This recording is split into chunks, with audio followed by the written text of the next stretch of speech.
The broken man in seat 17E was about to save 137 lives, but first, he had to remember how to believe in himself again. When Flight 447 lost both engines at 30,000 feet, passengers screamed for a miracle. They got Ethan Cole instead, a washed-up mechanic whose daughter was dying in his arms and whose pilot wings had been clipped by tragedy 3 years ago. But sometimes the most unlikely heroes are forged in the crucible of impossible choices. If this story moves you, let me know in the comments what city you're watching from. I want to see how far this tale of second chances travels around the world. The fluorescent lights of Terminal C cast harsh shadows across Ethan Cole's weathered face as he adjusted the oxygen tank strapped to the small wheelchair beside him. His 7-year-old daughter Lila sat motionless, her pale fingers wrapped around a stuffed elephant that had seen better days, much like everything else in their world. "Daddy, will the plane be loud?" Lila's voice was barely a whisper, each word a precious commodity she couldn't afford to waste.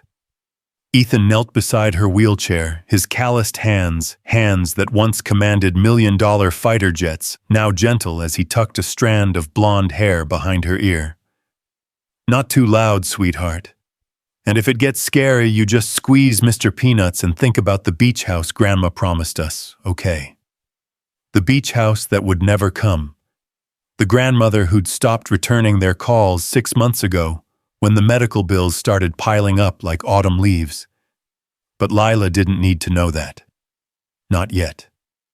Flight 447 to Atlanta, now boarding Group A passengers, the gate agent announced with practiced indifference. Ethan's stomach lurched. Atlanta, where the specialists waited with their final verdict, their sympathetic smiles and their astronomical bills. Where hope went to die in sterile waiting rooms that smelled of disinfectant and broken dreams. "That's us, princess." He forced brightness into his voice that he didn't feel. "Ready for our adventure?" Lila nodded, though her breathing was more labored than usual. The portable oxygen concentrator hummed its mechanical lullaby as Ethan gathered their meager belongings, a backpack stuffed with medical records, a change of clothes, and exactly $247 in cash. Everything they owned. Everything they were reduced to carry-on luggage. The boarding process was a blur of sympathetic glances and awkward shuffling as passengers made way for the wheelchair. Ethan had grown accustomed to the looks, some pitying, others uncomfortable, all making him feel like a walking reminder of life's casual cruelty. Row 17, middle seats. Economy Plus was a luxury they couldn't afford, but at least they were together. As Ethan lifted Lila from her wheelchair to seat 17E, he caught sight of the woman across the aisle.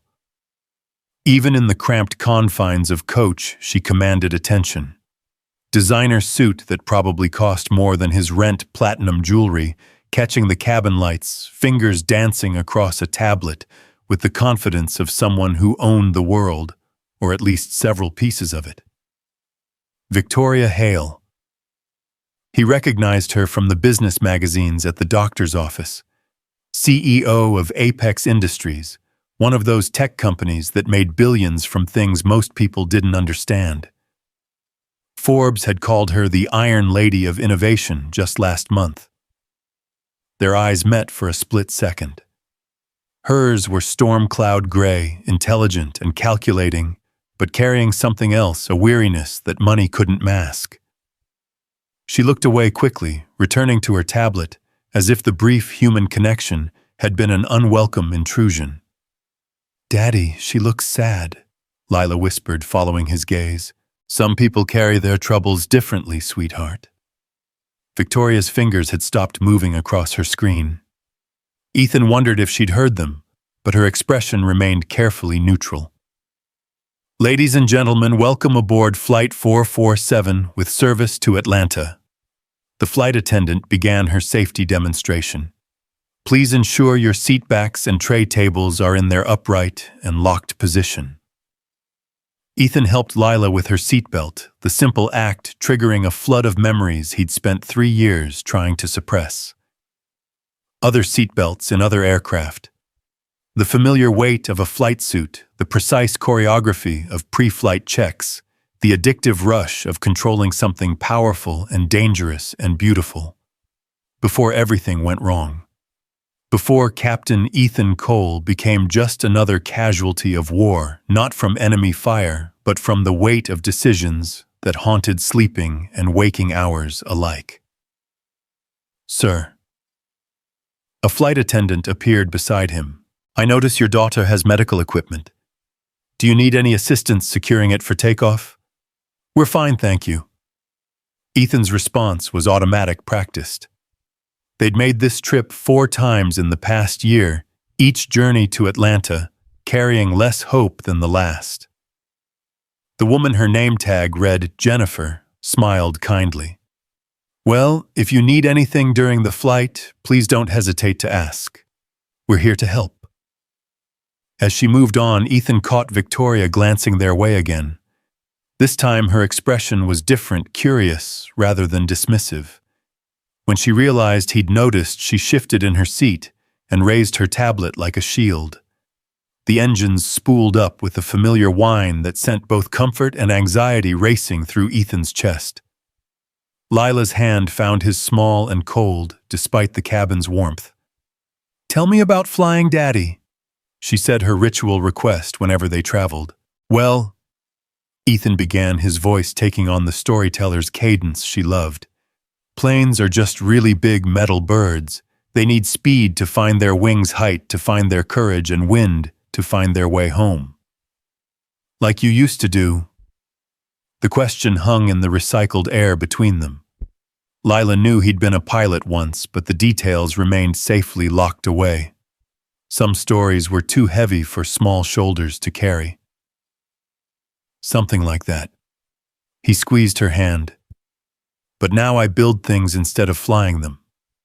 Remember, Daddy fixes airplanes so they can take other little girls on adventures."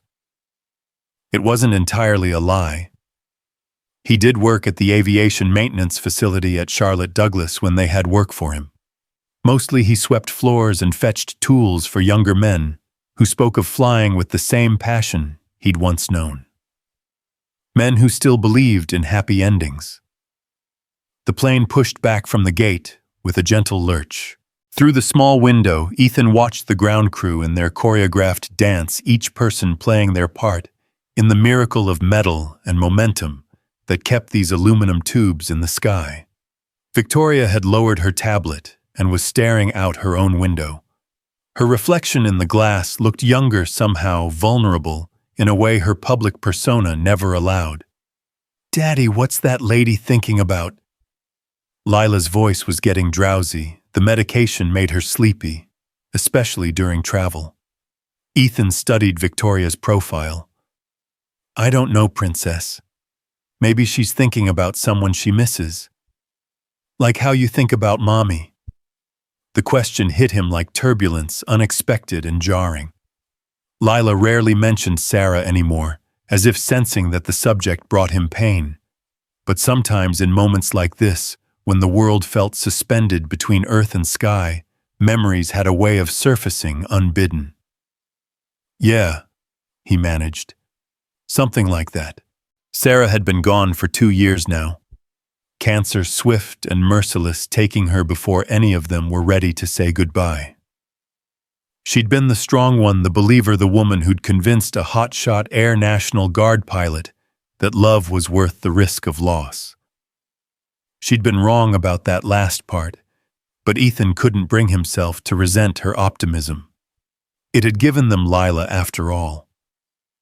The engines reached full power and the familiar pressure pushed them back into their seats. Ethan felt the precise moment when the wheels left the ground, a sensation he'd experienced thousands of times, but one that never lost its magic. For a few seconds, they were neither earthbound nor airborne, caught in that liminal space where physics and faith intersected. Lila's breathing had steadied into the rhythm of sleep, her small body finally relaxing as the ascent leveled off. Ethan adjusted her oxygen tube and pulled the airline blanket up to her chin. She looked so fragile against the blue fabric, like a porcelain doll that might shatter if handled too roughly. The specialists in Atlanta would confirm what he already knew. The experimental treatment in Germany, the one that might save her life, cost more money than he could earn in 5 lifetimes. Insurance called it investigational, which was corporate speak for let her die quietly. But he wouldn't give up. Couldn't give up. Sarah had made him promise in those final days, when morphine couldn't touch the deeper pain of leaving her daughter behind. "Promise me you'll fight for her," she'd whispered, her hand barely able to squeeze his. "Promise me you won't let the world convince you she's not worth saving." "I promise," he'd said, and meant it with every fiber of his being. Now, watching Lila sleep 30,000 feet above the earth, Ethan wondered how many promises he'd have to break to keep that one. A soft chime indicated they'd reached cruising altitude, and the seatbelt sign flickered off. Passengers began their in-flight rituals, laptops, emerging movies, loading conversations, resuming. The steady hum of the engines provided a white noise backdrop to the controlled chaos of human beings hurtling through space at 600 miles per hour. Victoria was typing again, her fingers moving with renewed purpose. Even from across the aisle, Ethan could see the tension in her shoulders, the slight frown that suggested whatever she was working on wasn't going well. He found himself wondering about her story.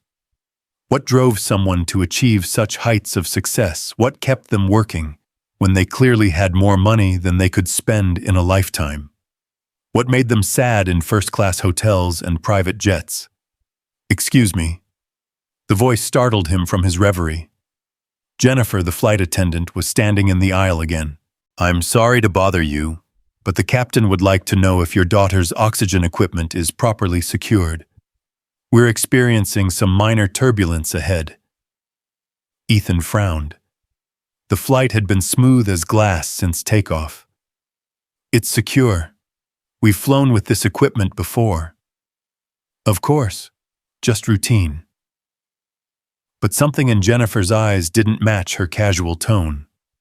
She lingered for a moment longer than necessary, her gaze shifting between Ethan and the cockpit door. As she walked away, Ethan noticed Victoria watching the exchange with sharp interest. Their eyes met again, and this time she didn't look away. "Is everything all right?" she asked quietly, her first words directed at him. "I think so." But even as he said it, Ethan felt a familiar prickle of unease, the same sixth sense that had kept him alive through 2 tours in Afghanistan and countless training missions where things went sideways in a heartbeat. The plane gave a slight shudder, nothing more than normal turbulence, but Ethan's hands instinctively moved to brace position. Old habits died hard. Victoria noticed the movement. "You know aircraft?" It wasn't a question. "I used to. Military won't so. Air National Guard. Long time ago." She nodded slowly, processing this information. "I was supposed to be in my company jet today. Last-minute change put me on this flight instead." "Lucky for you," Ethan said automatically, then immediately regretted the comment. Lucky was relative when you were headed to Atlanta for your daughter's death sentence. "I'm not sure about that." Victoria's voice carried a weight that had nothing to do with altitude. "I'm flying to testify before a congressional committee about my company's defense contracts. Apparently, some people think we've been cutting corners on safety systems." The irony wasn't lost on either of them, discussing safety systems while strapped into a metal tube 6 miles above the earth, trusting their lives to the very technology they were questioning. "Are they right?" Ethan asked. "About the corners." Victoria was quiet for a long moment, her fingers still on her tablet's screen. "That's what I'm trying to figure out." Before Ethan could respond, the plane lurched suddenly to the left. Not turbulence, he knew turbulence. This was something else. Several passengers gasped and a few nervous laughs echoed through the cabin as people grabbed their armrests. "Ladies and gentlemen, this is Captain Morrison from the flight deck," came the voice over the intercom. "We're experiencing a minor technical issue and will need to adjust our altitude slightly. Please ensure your seatbelts are fastened and remain seated." Ethan's blood turned to ice. In 20 years of flying, he'd learned to read between the lines of pilot speak. Minor technical issue could mean anything from a faulty indicator light to catastrophic system failure. The fact that they were changing altitude suggested the latter. Lila stirred beside him, her eyes fluttering open. "Daddy? What's happening?" "Just a little bump, sweetheart. Go back to sleep." But even as he spoke the comforting lie, Ethan was cataloging the subtle signs other passengers missed: the slight asymmetry in engine noise, the way the flight attendants had stopped their service and were huddled near the galley, the fact that the captain's voice had carried the barely controlled tension of someone managing a crisis. Victoria was watching him again, her business executive's instincts clearly picking up on his concern. "You hear something I don't?" Ethan tilted his head, listening to the engines with the trained ear of someone who'd spent thousands of hours in cockpits. "The right engine sounds different. Rougher." As if summoned by his words, a new sound joined the aircraft's symphony, a grinding mechanical protest that made several passengers look up from their devices with dawning alarm. The plane shuddered again, more violently this time, and Ethan saw the flight attendants exchange worried glances. Jennifer was speaking rapidly into her phone, her professional composure slipping just enough to reveal the fear underneath. "Daddy, I'm scared," Lila whispered, her small hand finding his. Ethan squeezed her fingers gently, while his mind raced through possibilities and procedures. Whatever was happening in the cockpit, it was beyond routine maintenance issues. The grinding sound was getting worse, and he could feel a subtle vibration through the airframe that spoke of serious mechanical distress. "It's going to be okay," he told Lila, hoping he sounded more confident than he felt. "The pilots know what they're doing." But even as he spoke, Ethan was calculating distances to alternate airports, running through emergency procedures he hadn't used in 3 years, and fighting the urge to unbuckle his seatbelt and make his way to the cockpit. Because the terrible truth was starting to crystallize in his mind: whatever was happening to Flight 447, it was bigger than a minor technical issue. And if his suspicions were correct, the 137 souls aboard this aircraft were about to need a miracle, or a pilot who remembered how to fly without engines. The grinding noise from the right engine reached a crescendo, followed by a sound that made Ethan's blood freeze, the unmistakable whine of a turbine in its death throes. Then suddenly, ominously, silence from that side of the aircraft. The plane yawed sharply to the right as the asymmetric thrust tried to turn them into a spiral. Captain Morrison's voice came back on the intercom, and this time there was no hiding the urgency. "Ladies and gentlemen, we've shut down our right engine as a precautionary measure. We're declaring an emergency and will be diverting to the nearest suitable airport. Flight attendants, please prepare the cabin for possible emergency landing procedures." Panic rippled through the passengers like a shockwave. Someone screamed. A man in the front row was praying loudly in Spanish. A woman across the aisle started crying. Victoria's face had gone pale, but her eyes remained fixed on Ethan. "How bad is this?" Ethan's mind was already shifting into crisis mode, the muscle memory of emergency training overriding 3 years of deliberate forgetfulness. "Single engine failure they can handle, but..." He didn't finish the sentence. Didn't need to. Because at that moment the left engine began making the same grinding noise that had preceded the right engine's failure. And in the sudden terrible clarity that comes with imminent disaster, Ethan Cole realized that Flight 447 was about to become a glider, one that would need someone who remembered how to land without power. Someone like the broken man in seat 17E who'd sworn he'd never fly again. The second engine was failing, and 137 lives, including his daughters, hung in the balance. The hero's journey was about to begin, whether he was ready or not. The grinding from the left engine intensified, each metallic shriek driving ice through Ethan's veins. He watched the flight attendants' faces transform from professional concern to barely controlled terror as they realized what he already knew: they were about to lose both engines. "Jennifer," he called out, his voice cutting through the rising panic in the cabin. The flight attendant turned toward him, her eyes wide with fear. "I need you to listen to me very carefully."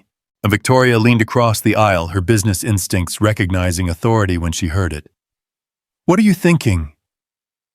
"I'm thinking we're about to become the world's heaviest glider," Ethan said quietly, his hands already moving to unbuckle his seatbelt. "And I'm thinking those pilots are going to need help."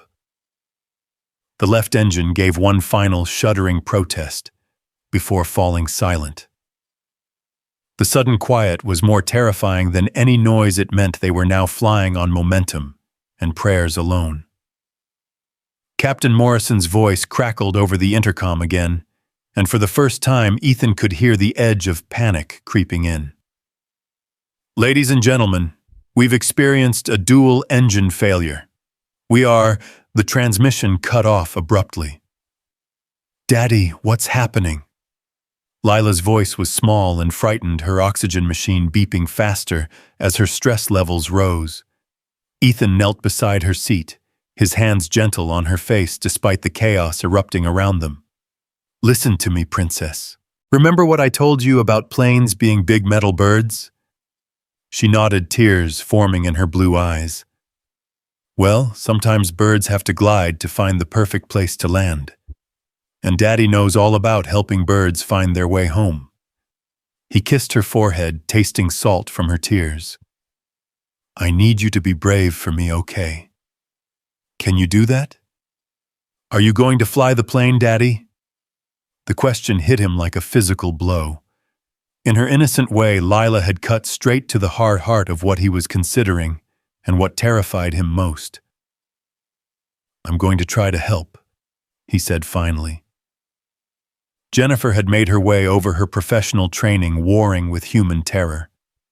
"Sir, you need to remain seated with your seatbelt fastened." "I'm a pilot," Ethan said simply. "Air National Guard commercial rating 15,000 hours. And unless I'm very wrong, your cockpit crew is about to need someone who knows how to land a heavy aircraft without engines." The flight attendant's face went white. "How did you—" 20 years of flying teaches you to recognize the sound of catastrophic failure." Ethan stood his decision crystallizing with each passing second. "What's the crew situation up there?" I can't discuss." "Jennifer."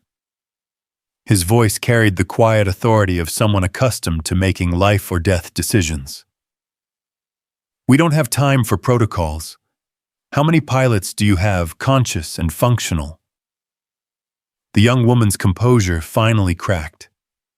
Captain Morrison had chest pains right before the first engine failed. First Officer Chen is trying to fly and handle communications, but he's never dealt with anything like this. Victoria stood as well, her CEO instincts kicking in. "What do you need?"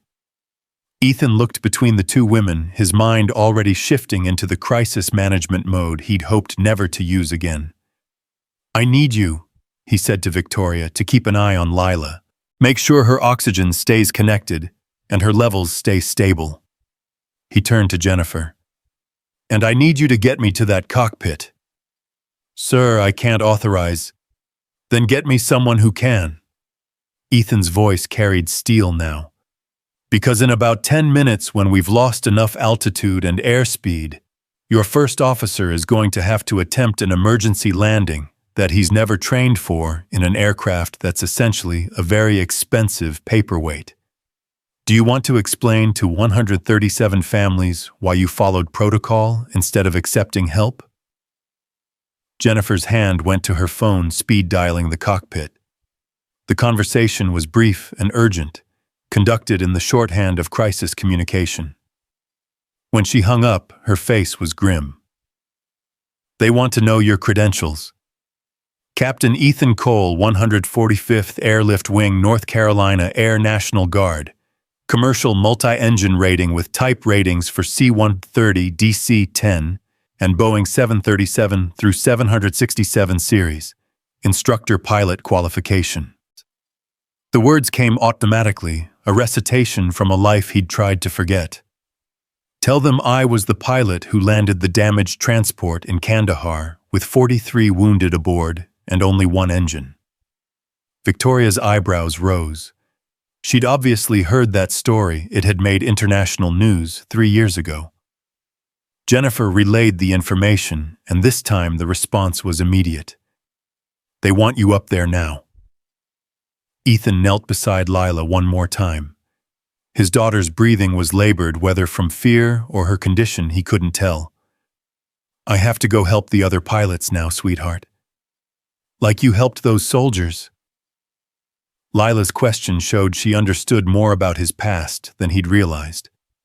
"Something like that." He squeezed her hand.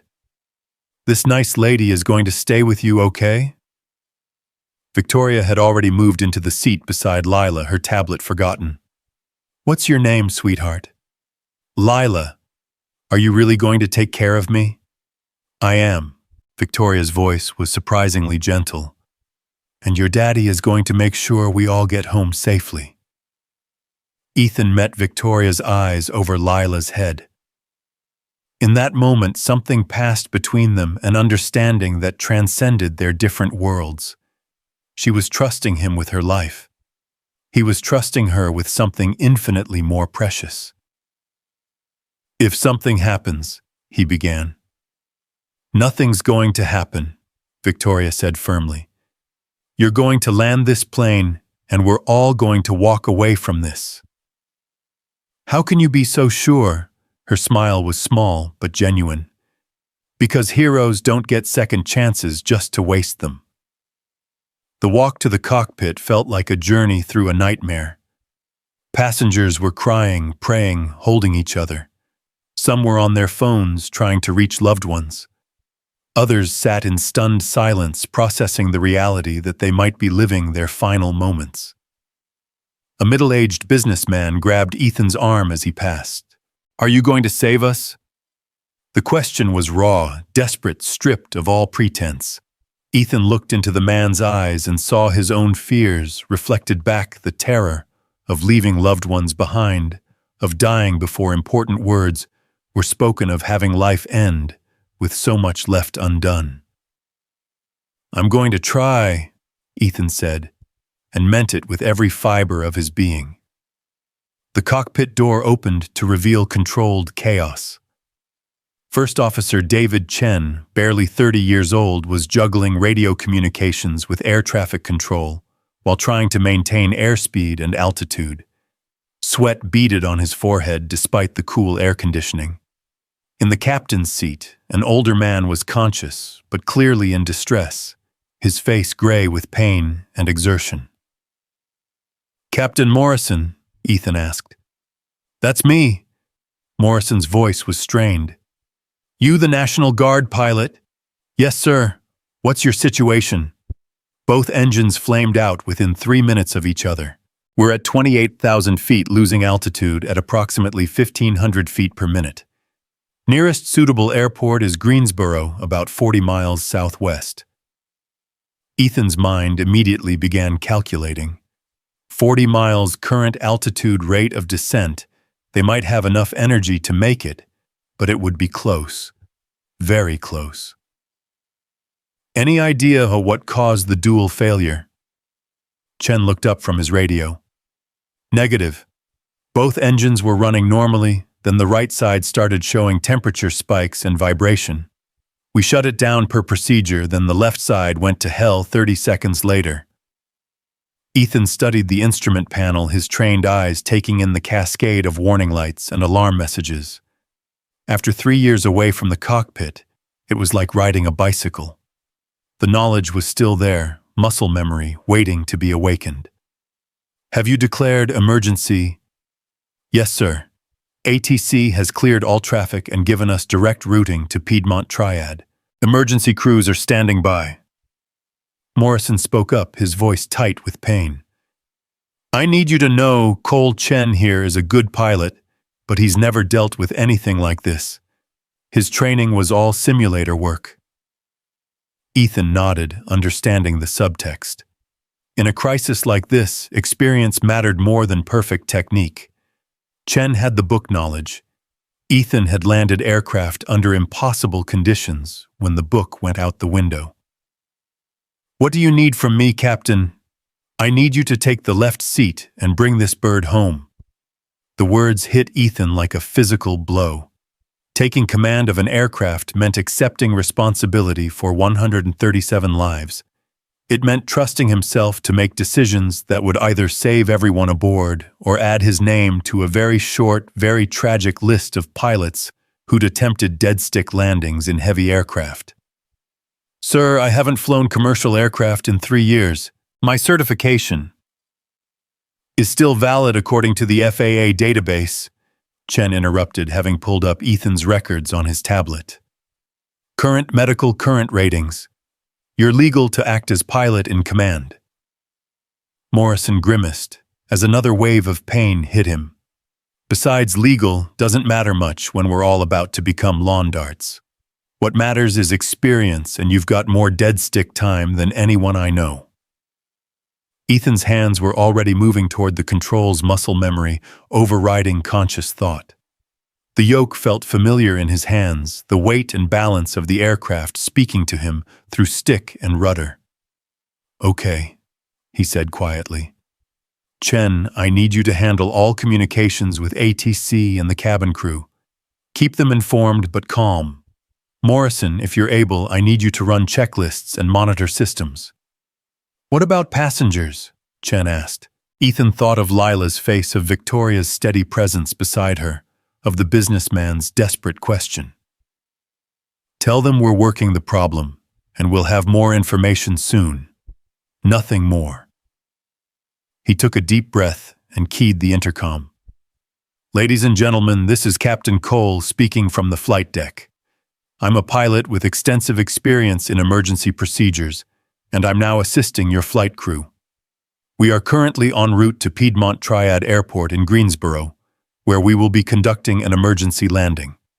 Please follow all instructions from the flight attendants and remain calm. We'll have you on the ground safely. The words came automatically, but saying them out loud made the situation real in a way that studying instruments couldn't.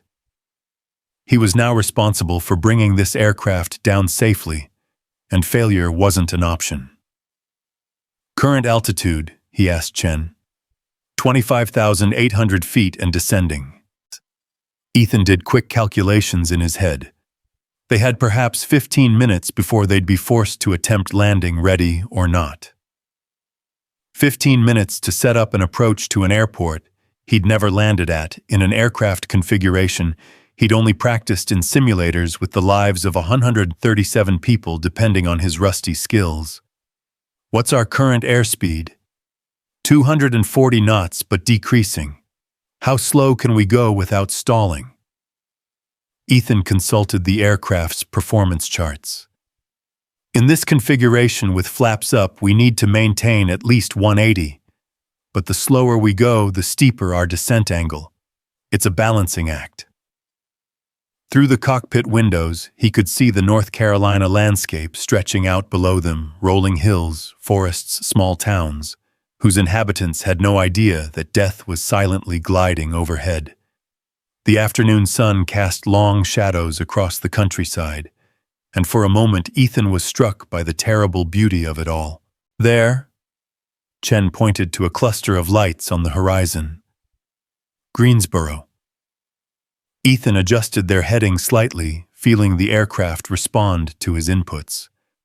Despite everything, there was still magic in it, the way tons of metal could be coaxed through the air by understanding wind and weight and physics. Chen, I need you to contact the tower and tell them we're going to need the longest runway they have, with emergency equipment standing by. Tell them we're coming in fast and steep, and we'll only get one chance at this." "How fast?" Ethan studied their energy state and calculated their approach speed. "We'll be carrying at least 20 knots above normal approach speed, maybe more. And with no reverse thrust or spoilers, our rollout is going to be very long." Morrison managed a weak smile. "In other words, we're going to come in like a bat out of hell and hope we don't run out of runway." That's about the size of it. Ethan's hands moved across the controls, trimming the aircraft for their descent. "The good news is this bird was built to glide. The bad news is it was never designed to land without power." As they continued their descent, Ethan found himself thinking about the passengers behind him. Each one had their own story, their own reasons for being on this flight, their own people waiting for them at home. Victoria with her corporate responsibilities and hidden sadness. Lila with her oxygen tank and brave smile and uncertain future. The businessman with his desperate fear. All of them trusting him to bring them home. 20,000 feet, Chen reported. Ethan keyed his radio. "Greensboro Tower, this is United 447 Heavy declaring emergency. We are a Boeing 737 with dual-engine failure approximately 30 miles northeast of your location, requesting emergency landing on your longest runway."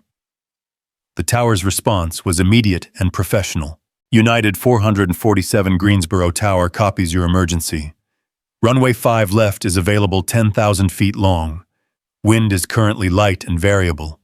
Emergency equipment is standing by." "Roger, Tower. Be advised we are conducting an unpowered approach and will be unable to execute a missed approach. We'll be coming in fast and will need the full length of the runway." "Understood, 447. You are cleared to land, runway 5, left winds calm. Emergency vehicles are in position." Ethan felt a familiar calm settling over him, the same focused clarity that had saved his life and the lives of others in Afghanistan. Fear was still there, lurking at the edges of his consciousness, but it was manageable now, channeled into heightened awareness and precise decision-making. "Morrison, how are you holding up?" The captain's face was pale, but his voice was steady. "I'm good. What do you need?" "I need you to configure this aircraft for landing when we get closer. Gear down flaps to landing position. But not yet. We need to conserve every foot of altitude we can." Chen was monitoring their descent rate. "We're at about 2,000 feet per minute now." "Too fast." Ethan pulled back slightly on the yoke, trading airspeed for a shallower descent angle. The aircraft responded sluggishly without engine power. Every control input had to be precise and deliberate. "There's something else," Morrison said quietly. "The hydraulic pressure is starting to drop. We may have limited control authority for landing configuration." Ethan's blood chilled. Hydraulic systems powered everything from landing gear to flight controls. If they lost hydraulics completely, landing would become nearly impossible. "How much time do we have?" "Hard to say. Could be 5 minutes, could be 15. "Then we'd better make our first approach count." Through the windscreen, Greensboro was growing larger, the airport's runways visible as thin lines carved into the landscape. Ethan could see the flashing lights of emergency vehicles positioned along the runway. Ambulances, fire trucks, rescue equipment. All waiting for an aircraft that might arrive as a fireball or might not arrive at all. 15,000 feet, Chen reported. "Rate of descent is holding steady." Ethan made minor adjustments to their flight path, lining up with the runway still miles away. Every decision now was critical. Too high, and they'd overshoot the airport entirely. Too low, and they'd come up short with no power to correct. "Chen, I need you to go back and brief the cabin crew. Tell them we're approximately 10 minutes from landing. Full emergency evacuation procedures should be ready, but emphasize that this is precautionary." We're planning for the best while preparing for the worst. As Chen left the cockpit, Ethan found himself alone with Morrison and the weight of command. The captain was monitoring instruments, but his condition was clearly deteriorating. "You ever done anything like this before?" Morrison asked. "Not exactly like this, but I've put aircraft down in places they weren't designed to land." Ethan thought of Kandahar, of that terrible day when everything went wrong and somehow went right. The key is to never give up. Aircraft want to fly even when everything's against them. You just have to listen to what they're telling you. "What's this one telling you?" Ethan felt the subtle vibrations through the controls, the way the aircraft was settling into its glide. "She's telling me she's tired but not beaten. She wants to get home as much as we do." At 12,000 feet, they were committed. Too low to reach any other airport, too high to attempt an emergency landing in a field. Greensboro was their only option now. Ethan thought of Lila, probably frightened and confused despite Victoria's presence. He thought of Sarah and wondered if she could see him now, if she understood that he was finally using his skills to save rather than destroy. He thought of all the passengers who'd boarded this flight, with ordinary concerns, business meetings, family visits, vacation plans, never imagining they'd be part of a story that would test the limits of human skill and courage. 10,000 feet, Morrison reported. Hydraulic pressure is down to 40%. How are the flight controls? Still responsive but getting heavier. Ethan tested the yoke and rudder pedals. Morrison was right. It felt like flying through thick molasses. Every input required more effort, and the aircraft's responses were becoming sluggish. "We need to configure now," Ethan decided. "If we wait much longer, we might not have enough hydraulic pressure to get the gear down." "Roger. Landing gear coming down." The mechanical sounds of gear extension seemed unnaturally loud in the quiet cockpit. 3 green lights confirmed that all landing gear was down, and locked at least something was working in their favor. "Flaps to landing position." The flaps extended with agonizing slowness, each degree of extension creating drag that steepened their descent. Ethan compensated by raising the nose slightly, but their energy state was becoming critical. 8,000 feet. The airport was clearly visible now, the runway stretching out like a concrete lifeline. Emergency vehicles lined both sides, their flashing lights creating a corridor of hope through the gathering dusk. Chen returned to the cockpit, his face grim. "Cabin is secured for emergency landing. Passengers are in brace position. Jennifer wanted me to tell you." He paused. "What?" "Your daughter is asking if you're going to be okay." The words hit Ethan harder than any turbulence. Lila was worried about him while facing her own mortality. It was so perfectly, heartbreakingly like her that he almost lost his composure. "Tell her," Ethan said carefully, "that Daddy is going to bring everyone home safely, including himself." 6,000 feet. They were getting close now, close enough to see individual vehicles on the runway, close enough to make out the foam trucks positioned for a potential fire. The reality of what they were attempting was crystallizing with each passing second. "Approach speed should be 140 knots, Morrison said, reading from his charts. "But with our energy state, we're going to be at least 20 knots fast," Ethan finished. "Maybe more. It's going to be a long rollout. Or a short one if we blow the tires on touchdown." Ethan didn't respond to that. Optimism was a luxury they couldn't afford, but neither was dwelling on worst-case scenarios. Right now, everything depended on precision timing and a little bit of luck. 4,000 feet. They were on final approach now, committed to a glide path that would either end in salvation or disaster. Ethan's hands moved constantly on the controls, making tiny adjustments to keep them aligned with the runway centerline.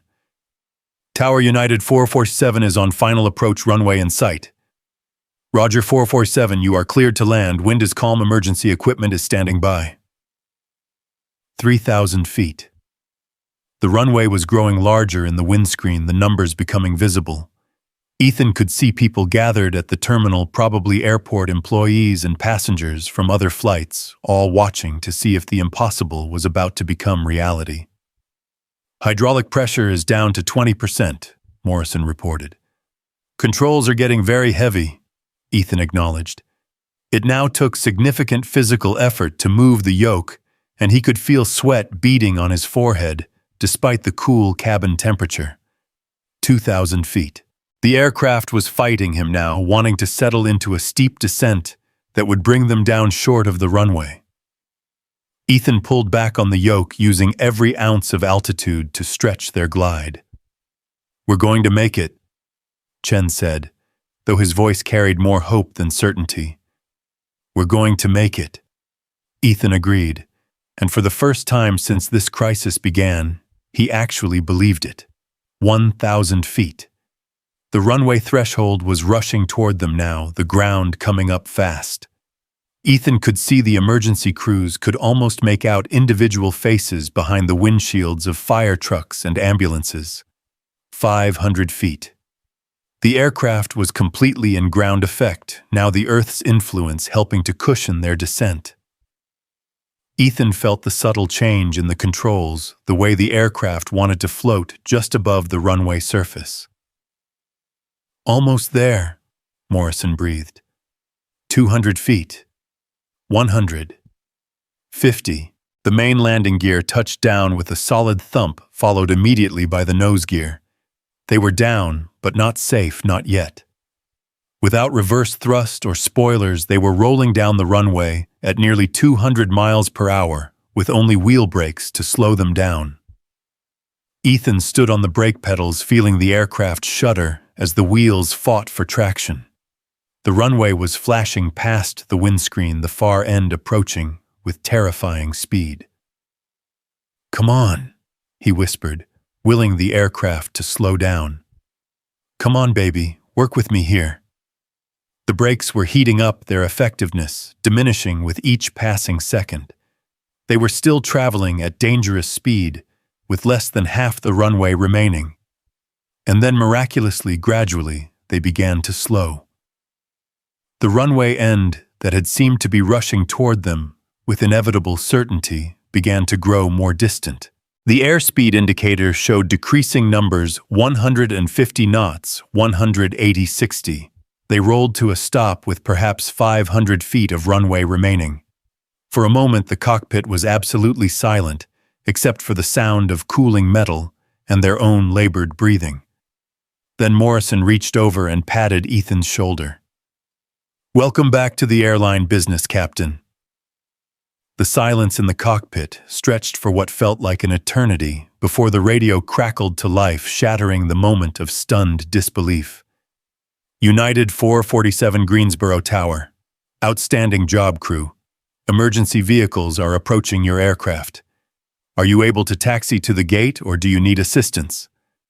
Ethan's hands were still gripping the yoke, his knuckles white from the strain of the landing. He forced himself to relax, to breathe, to accept that they had actually done it all. Souls aboard Flight 447 were alive and on the ground. "Tower, we're going to need a tow," Morrison responded, his voice hoarse with exhaustion and residual pain. "We have no engine power and limited hydraulic pressure, but all passengers and crew are safe." Through the windscreen, Ethan could see fire trucks and ambulances surrounding the aircraft, their flashing lights painting the gathering dusk in reds and blues. But what struck him most were the faces, dozens of airport personnel, emergency responders, and passengers from other flights who had gathered to witness what many had assumed would be a catastrophe. Instead, they were witnessing a miracle. "Chen," Ethan said quietly, "I need you to get on the PA and tell the passengers we're safely on the ground. Tell them to remain seated until emergency personnel clear the aircraft, but let them know the hard part is over." The young first officer nodded, his hands shaking slightly as he reached for the microphone. "Ladies and gentlemen, this is First Officer Chen. We have landed safely at Piedmont Triad Airport. Please remain in your seats with your seatbelts fastened while emergency personnel inspect the aircraft. We'll have you off this plane and into the terminal shortly." A cheer erupted from the cabin behind them, not the polite applause that typically followed a normal landing, but the raw emotional release of people who had stared death in the face and lived to tell about it. Ethan could hear crying laughter and what sounded like prayers of thanksgiving, all mixed together in a symphony of survival. "I need to get back there," Ethan said, already unbuckling his seatbelt. "I need to check on my daughter." Morrison caught his arm. "Cole, what you did up here? I've been flying for 30 years, and I've never seen anything like it. You saved everyone on this aircraft." "We all did," Ethan replied, but Morrison shook his head. "No. Chen's a good pilot, but he's never dealt with a crisis like this. I was barely conscious and fighting a heart attack. You took command of an aircraft you'd never flown before, with systems you hadn't used in 3 years, and you brought us home. Don't minimize that."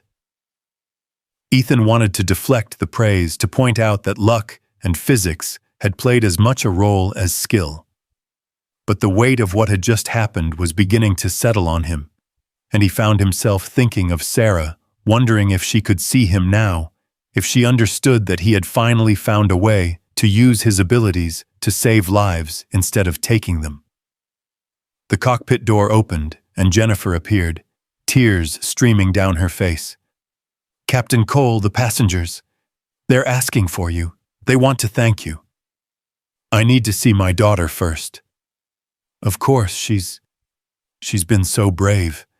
She kept telling everyone that her daddy would bring the plane down safely because he's a hero." The words hit Ethan like a physical blow. Lila had more faith in him than he'd had in himself.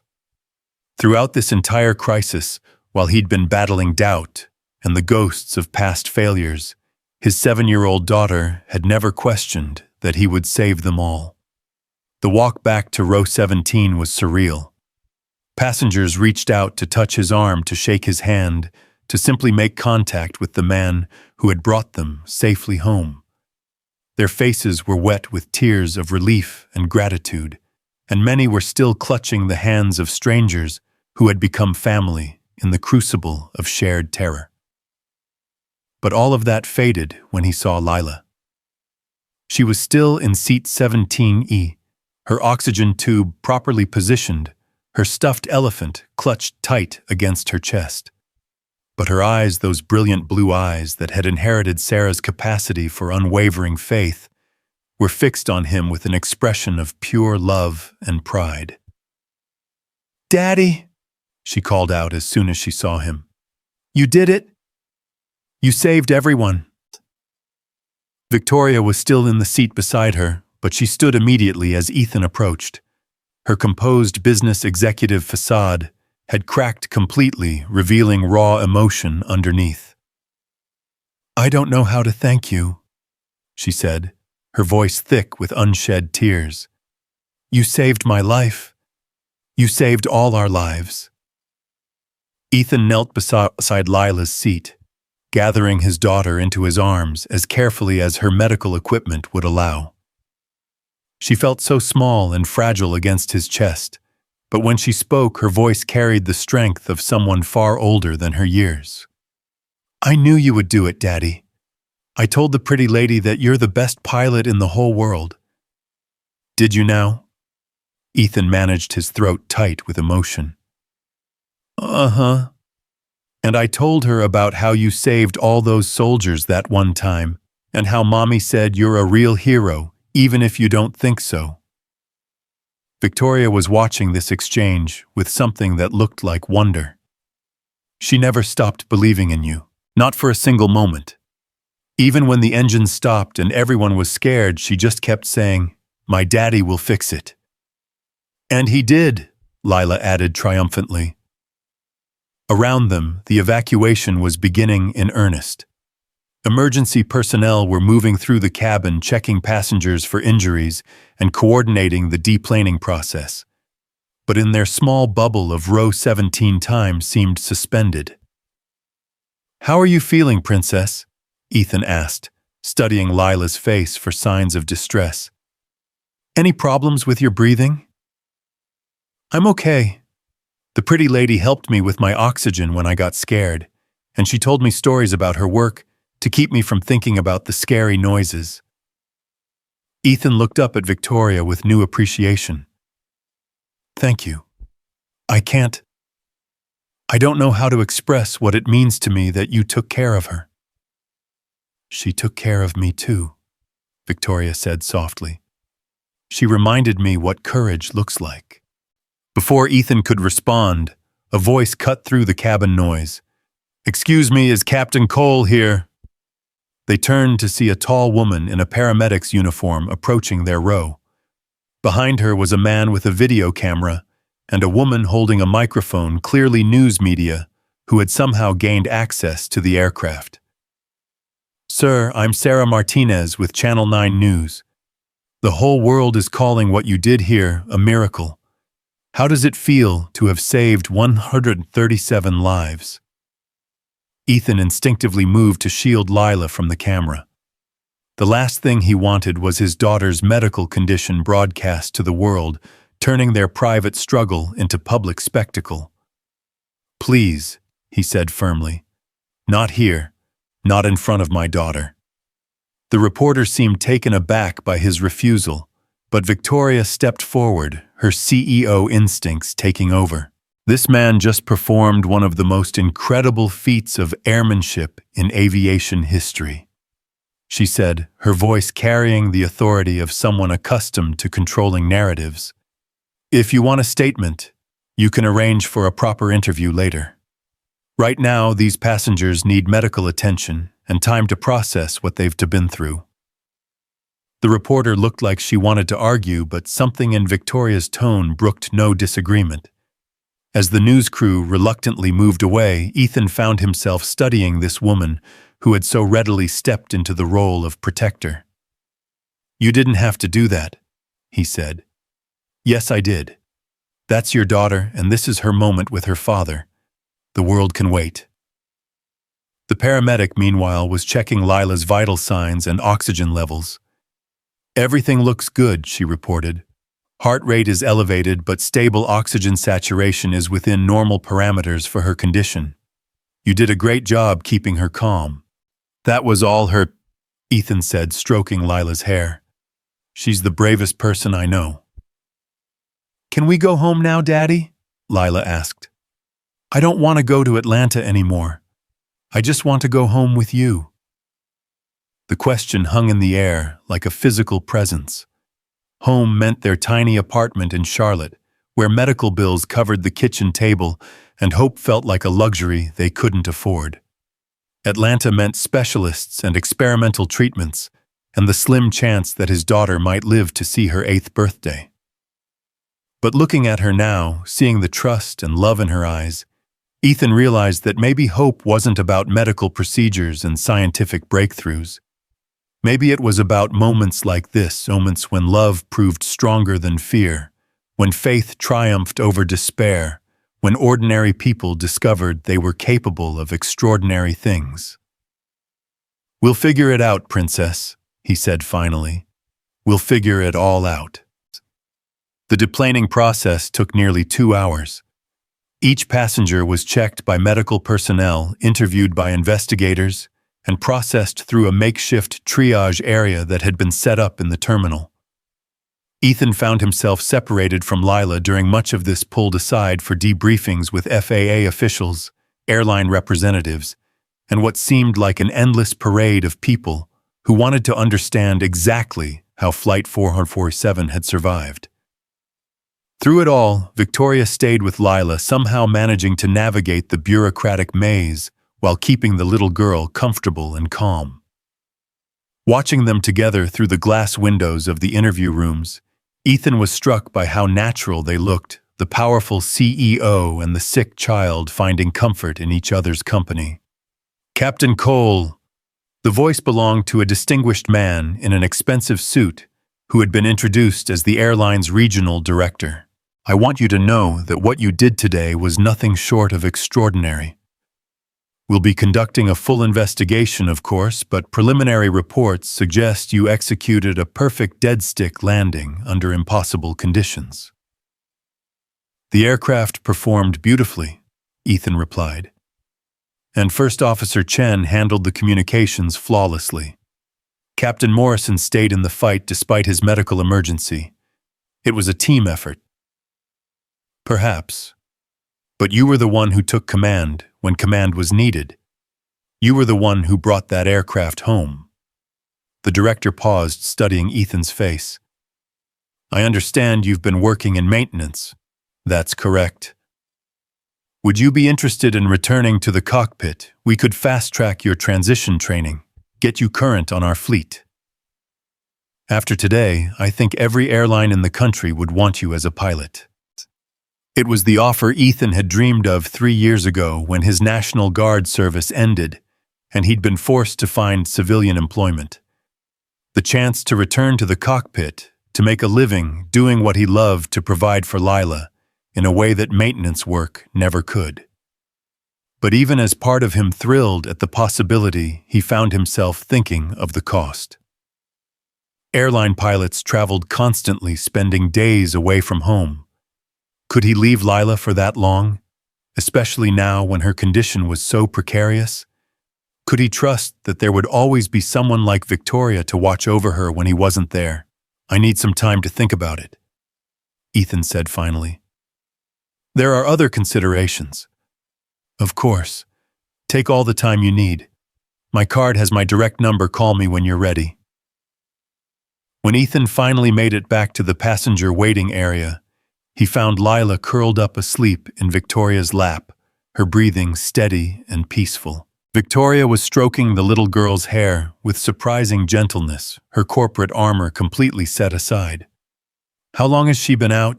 Ethan asked softly. About 20 minutes. The adrenaline finally wore off, I think. Victoria looked up at him, and he was surprised to see uncertainty in her eyes. Can I ask you something? Of course. What you did today, the flying, the landing, that was incredible. But watching you with her, seeing how much she loves you and trusts you, that's even more incredible. How do you do it? How do you be that kind of father when the world keeps throwing impossible choices at you? Ethan settled into the chair beside them, careful not to disturb Lila's sleep. You just do. When someone depends on you that completely, when they look at you like you hung the moon, you find strength you didn't know you had. You make choices you never thought you could make. Even when those choices are terrifying. Especially then. He studied Victoria's face, seeing something vulnerable beneath her polished exterior. Why do you ask? Victoria was quiet for a long moment, her fingers still moving gently through Lila's hair. I've built a company worth $3 billion. I've given speeches to world leaders, negotiated deals that affect thousands of jobs, made decisions that ripple through entire industries. But I've never had someone look at me the way she looks at you. I've never been that important to another human being. Success isn't the same as significance, Ethan said gently. No, it's not. Victoria's voice was barely above a whisper. I'm 42 years old, and I'm testifying before Congress tomorrow, because my company may have cut corners that could cost lives. I've spent so much time building my empire that I forgot to build a life. And today, watching you save everyone on that plane, watching you with your daughter, I realized I don't know what I'm fighting for anymore. Ethan reached over and covered her hand with his. Maybe today changed things for all of us. Before Victoria could respond, Lila stirred in her lap, her eyes fluttering open. Daddy, are we still at the airport? We are, sweetheart, but we're about to head home. Is the pretty lady coming with us? The question caught both adults off guard. Victoria looked flustered, perhaps for the first time in years. "Oh, honey, I have to go to Washington," Victoria said gently. "I have important meetings tomorrow." "More important than friends?" Lila asked, with the devastating directness of childhood. Victoria met Ethan's eyes over Lila's head, and something passed between them, an understanding that went beyond the crisis they'd shared, beyond the different worlds they inhabited. "Maybe some things are more important than meetings," Victoria said slowly. "Does that mean you'll come have dinner with us? Daddy makes really good spaghetti, and we could watch a movie." Ethan felt his breath catch. It had been so long since Lila had invited anyone into their small, careful world. But here she was, extending trust and affection to a woman who had stayed beside her when her father couldn't, who had provided comfort when comfort was desperately needed. "I'd like that very much," Victoria said, and Ethan could tell she meant it. "But I do have to go to Washington tomorrow." "That's okay," Lila said matter-of-factly. "Daddy says sometimes grown-ups have to do hard things, but tonight we could be together, right?" Victoria looked at Ethan questioningly, and he found himself nodding before he'd fully processed the implications. "If you'd like to. It's not much, our apartment is small and dinner will probably be from a box, but you're welcome to join us." "I'd like that more than I can say." The ride home was surreal. Victoria had arranged for a car service, insisting that Ethan and Lila were in no condition to deal with public transportation or taxicabs. As Charlotte's skyline came into view, Ethan found himself seeing his city through different eyes, not as the place where his dreams had been grounded, but as the place where he'd learned what really mattered. Lila chattered about the day's events, her child's resilience already transforming terror into adventure. She told Victoria about their apartment, about Mr. Peanuts, the elephant, about the pictures of her mother that Ethan kept on the mantelpiece. Victoria listened with genuine interest, asking questions that showed she was truly paying attention. "Daddy used to be a soldier," Lila confided as they pulled into their modest apartment complex. "But now he fixes airplanes so they don't break. Except today he had to fly one that was already broken." "He certainly did," Victoria agreed. "And he did it better than anyone else could have." Their apartment felt impossibly small with Victoria in it. She seemed to fill the space not with physical presence but with the weight of her accomplishments, her sophistication, her carefully curated success. But as Ethan watched her examine Lila's drawings on the refrigerator, admire the photos of Sarah, and genuinely engage with his daughter's endless questions, he realized that wealth and power meant nothing compared to simple human kindness. Dinner was indeed spaghetti from a box served on mismatched plates at a table that barely fit 3 people. But the conversation flowed easily, ranging from Lila's favorite movies, to Victoria's travels around the world, to Ethan's memories of flying in places most people would never see. "Tell her about the time you flew through the sandstorm, Daddy," Lila requested, her face bright with hero worship. "I don't think Ms. Hale wants to hear war stories," Ethan protested. "Actually, I do," Victoria said. "If you don't mind sharing." So Ethan found himself recounting missions he'd never spoken of outside debriefing rooms, describing the challenge of flying in conditions that would ground most aircraft, the camaraderie of his unit, the satisfaction of bringing supplies to remote outposts or wounded soldiers to safety. "You loved it," Victoria observed. "Flying, I mean. It wasn't just a job for you." "It was everything," Ethan admitted. "From the time I was Lila's age, all I wanted was to be a pilot. The Air National Guard gave me that chance, let me serve while still having a civilian life. It was perfect until—" He trailed off, unwilling to voice the memories that still haunted his sleep. "Until what?" Victoria asked gently. Ethan glanced at Lila, who was absorbed in twirling spaghetti around her fork. Until I made a choice that cost people their lives. Until I learned that sometimes doing everything right still isn't enough. Victoria reached across the table and touched his hand. What happened today proves that you haven't lost your skills or your courage. Today was different. Today I was saving lives instead of what happened over there. The words came slowly, painfully, like drawing poison from a wound. He told her about the mission that had ended his flying career, a routine supply run that had turned into a nightmare when intelligence reports proved fatally inaccurate. He'd been forced to choose between his crew's safety and the lives of soldiers on the ground, and no matter which choice he made, people were going to die. I chose my crew, he said finally. 4 men instead of 40. Mathematics said it was the right call, but tell that to the families of the 36 soldiers who died, because I didn't take the risk. You couldn't have known, Victoria said softly. That's what everyone said. The investigation cleared me, called it an impossible situation with no good options. But those soldiers are still dead, and I'm still here. Some nights I wonder if I made the choice because it was right or because I was afraid. Lila had stopped eating and was watching him with those 2 knowing blue eyes. Daddy, is that why you stopped flying? Ethan's throat constricted. He'd tried so hard to protect her from the darkness that had consumed him after Afghanistan, but children saw more than adults ever gave them credit for. Yes, sweetheart. I stopped flying because I was afraid I might make another mistake. But today you weren't afraid. Today I was terrified, he corrected. But sometimes being afraid doesn't matter.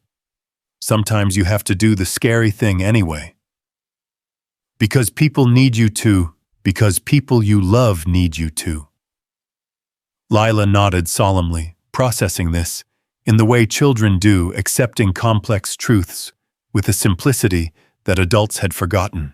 After dinner, they watched one of Lila's favorite movies curled together on the small couch, with Victoria somehow fitting naturally into their evening routine. When Lila's eyes grew heavy, Ethan carried her to her bedroom, tucking her in with the same ritual they'd followed for years. Daddy, she whispered, as he adjusted her oxygen equipment for the night. Yes, princess. I'm glad you remembered how to be brave today. Me too, sweetheart. Me too. When he returned to the living room, Victoria was standing by the window, looking out at the city lights. She'd removed her business jacket, and in the soft lamplight, she looked younger, more vulnerable. She's an amazing little girl, Victoria said without turning around. She is. She's stronger than I am, braver than I am, better than I am in every way that matters. She gets her strength from you. You know that, right? Ethan joined her at the window close enough to catch the subtle scent of her perfume. I don't feel strong most days. I feel like I'm failing her, like I can't provide what she needs, like I'm helpless to save her. But you're not helpless. You proved that today. Today was different. Today I had control aircraft systems procedures. With Lila's condition, there are no procedures. There's just hope and prayer and medical bills I can't afford. Victoria turned to face him, her expression serious. What would it take, the treatment in Germany, I mean? What would it cost? More than I'll ever have. $750,000 plus travel and living expenses while she recovers. Insurance won't cover experimental treatments. But if she had the treatment, her prognosis would be good. The doctors say excellent, better than 90% survival rate, normal life expectancy. But it might as well be on the moon for all the chance we have of affording it. Victoria was quiet for a long moment, and Ethan could practically see the wheels turning in her mind. Finally, she spoke. I want to help. Victoria, no. I can't accept. Why not? Because I barely know you. Because charity feels like failure. Because I need to be able to provide for my daughter myself. Even if your pride costs her life, the words hit him like a physical blow, but he could see that Victoria regretted them immediately. I'm sorry, she said quickly. That was cruel. But Ethan, you saved my life today. You saved 137 lives. Don't you think that has value? I was just doing what needed to be done. No, you were being extraordinary, and extraordinary actions deserve extraordinary responses. She paused, choosing her words carefully.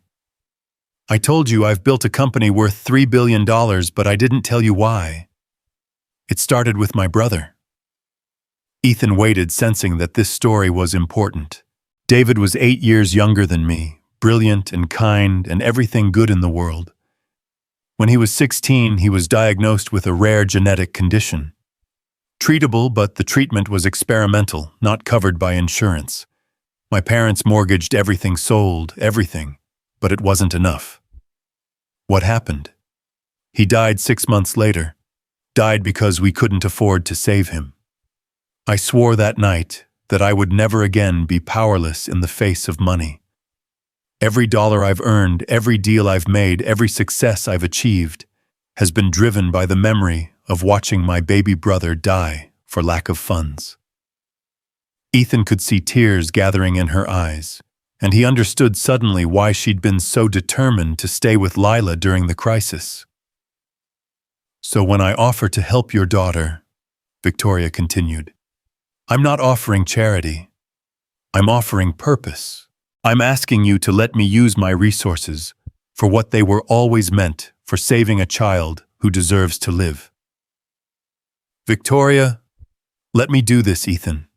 Let me help Lila get the treatment she needs. Not because you can't provide for her, but because sometimes the universe puts people in our path at exactly the right moment. Before Ethan could respond, his phone rang. The caller ID showed a number he didn't recognize, but something made him answer it anyway. Mr. Cole, this is Dr. Elizabeth Warren from Johns Hopkins.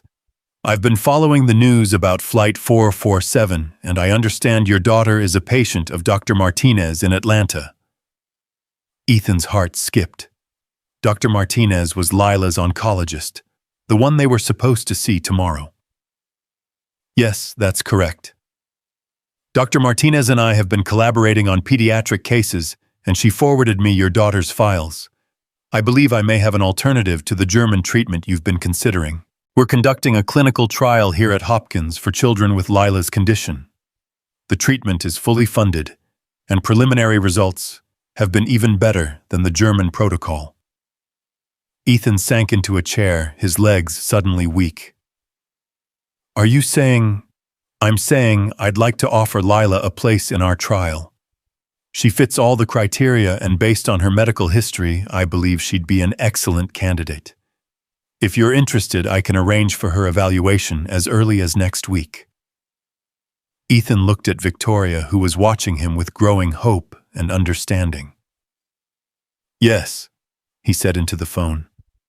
Yes, we're very interested. As he hung up the phone, Victoria was smiling through her tears. Good news. Potentially amazing news. A clinical trial at Johns Hopkins fully funded, better success rates than Germany. Sometimes, Victoria said softly, the universe does put people in our path at exactly the right moment. Sometimes it does. Ethan reached for her hand, and she took it without hesitation. Thank you. For staying with Lila today, for believing in us, for being exactly who we needed when we needed it most. Thank you for reminding me what courage looks like, what love looks like, what really matters. They stood together in the quiet apartment, two people from different worlds who had found something precious in the aftermath of disaster. Outside, Charlotte slept peacefully, unaware that one of its own had performed a miracle 30,000 feet above the earth. Inside, a former pilot and a successful CEO held hands, and contemplated the possibility that sometimes, just sometimes, everything worked out exactly as it was supposed to. In her bedroom, Lila slept peacefully, her breathing steady and strong, dreaming perhaps of airplanes and heroes, and the endless possibility that tomorrow might bring exactly the miracle she needed. The day that had begun with desperation and fear was ending with hope and connection, and the radical notion that love really could conquer all. And for the first time in 3 years, Captain Ethan Cole allowed himself to believe that maybe, just maybe, he deserved a second chance at happiness. The morning sun streamed through the apartment windows, casting golden rectangles across the living room floor, where Victoria had spent the night on the couch, refusing Ethan's offer to take her to a hotel. She'd insisted that after everything they'd been through, she wanted to stay close to be part of whatever came next. Now, as she watched Ethan make coffee with the quiet efficiency of someone accustomed to early mornings and careful routines, she felt something she hadn't experienced in years, the simple comfort of belonging somewhere. "You didn't have to sleep on that ancient couch," Ethan said, handing her a steaming mug. "I could have called you a car, gotten you a suite at the Ritz-Carlton. I've slept in 5-star hotels on 6 continents." Victoria replied, accepting the coffee gratefully. "Last night was the first time in years I actually felt at home somewhere." The weight of that admission hung between them, carrying implications neither was quite ready to examine. Before either could respond, the soft patter of small feet announced Lila's arrival. She appeared in the doorway in her favorite pajamas, pink with unicorns dragging Mr. Peanuts, and trailing her portable oxygen concentrator behind her. "Good morning, Princess," Ethan said, scooping her up for their traditional morning hug. "How are you feeling?" "Good, Daddy. My breathing feels easier today." She looked over at Victoria with sleepy eyes. "Did you really sleep on our couch? Daddy says it's older than dinosaurs." Victoria laughed, a sound that seemed to surprise her with its genuine warmth. "It was perfectly comfortable. Much better than some boardroom chairs I've slept in." "You sleep in chairs?" Lila's eyes widened with the fascination children reserved for the incomprehensible world of adults. "Sometimes when there are very important meetings. But I think I prefer couches." As they settled into breakfast, scrambled eggs and toast that Ethan prepared with the same precision he'd once brought to flight planning, Victoria found herself watching the easy rhythm between father and daughter. The way Ethan automatically adjusted Lila's oxygen tube, how he cut her toast into perfect triangles, without being asked, the gentle way he reminded her to take her morning medications. It was a dance of love and necessity performed so naturally that it was clearly second nature. "Daddy," Lila said between bites, "are we still going to see Dr. Martinez today?" Ethan and Victoria exchanged glances. With everything that had happened, the original appointment in Atlanta seemed like a relic from another lifetime. "I think we need to call Dr. Martinez and explain what happened," Ethan said carefully. "And then we need to talk to the new doctor in Baltimore. The one who called last night, the one who might be able to help me get better." "That's right, sweetheart. Dr. Warren thinks she might have a treatment that could help you very much." Lila considered this with the seriousness of someone far older than her 7 years. "Will we have to move to Baltimore?" "Probably for a while. Would that be okay with you?" "As long as we're together," Lila said simply, "and as long as Victoria can visit us." The casual way she included Victoria in their future plans made both adults pause. In the span of less than 24 hours, this little girl had somehow woven the sophisticated CEO into the fabric of their small family, as if she'd always belonged there. "I'd like that very much," Victoria said softly, and Ethan could tell she meant it completely. The phone rang as they were finishing breakfast, and Ethan recognized the number immediately, Dr. Martinez's office. "Mr. Cole." This is Dr. Martinez. I heard about what happened on your flight yesterday. Are you and Lila all right? We're fine, doctor. Shaken up, but fine. I was going to call you this morning about our appointment. Actually, that's why I'm calling. Dr. Warren from Johns Hopkins contacted me last night. She's very excited about the possibility of including Lila in her clinical trial. The preliminary results have been extraordinary, Mr. Cole. Better than anything we've seen before. Ethan's hand tightened on the phone. What exactly are we talking about in terms of timeline and success rates? The treatment protocol is 6 months, all conducted at Hopkins. Success rate so far is 97% with full remission in 93% of cases. And Mr. Cole, there's something else. Dr. Warren has a theory about why some children respond better to treatment than others. She believes it has to do with emotional support systems, with having people around them who believe in their recovery. Ethan looked at Victoria, who was listening intently while helping Lila with her medications. What would we need to do? Dr. Warren wants to see Lila as soon as possible. She's arranging for all travel and accommodation expenses to be covered as part of the research grant. You could fly up this weekend if you're interested. We're interested, Ethan said without hesitation. Very interested. As he hung up the phone, Victoria was already reaching for her tablet. What are you doing? He asked. Canceling my congressional testimony, she said matter-of-factly. Victoria, you can't do that. Your company, your reputation, will survive without me for a few weeks. She looked up from her screen, her expression resolute. Dr. Martinez just said that emotional support systems matter for treatment success. Lila asked if I could visit you in Baltimore. I'm thinking maybe I could do more than visit. Ethan stared at her. You're talking about putting your entire life on hold for us. I'm talking about putting my life on the right track for the first time in years. Victoria's voice carried a conviction that brooked no argument. Yesterday, watching you save everyone on that plane, seeing how much Lila loves and trusts you, it reminded me what real strength looks like, what real success looks like. I've spent 20 years building a company, but I've never built a family. I've never been part of something that mattered more than profit margins and stock prices.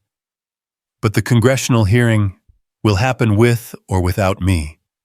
My legal team can handle the technical questions, and honestly, some distance from the company might be good right now. She reached across the table and took his hand. Ethan, I have more money than I could spend in 10 lifetimes. But until yesterday, I didn't have anything worth spending it on. Let me be part of this. Let me help Lila get better.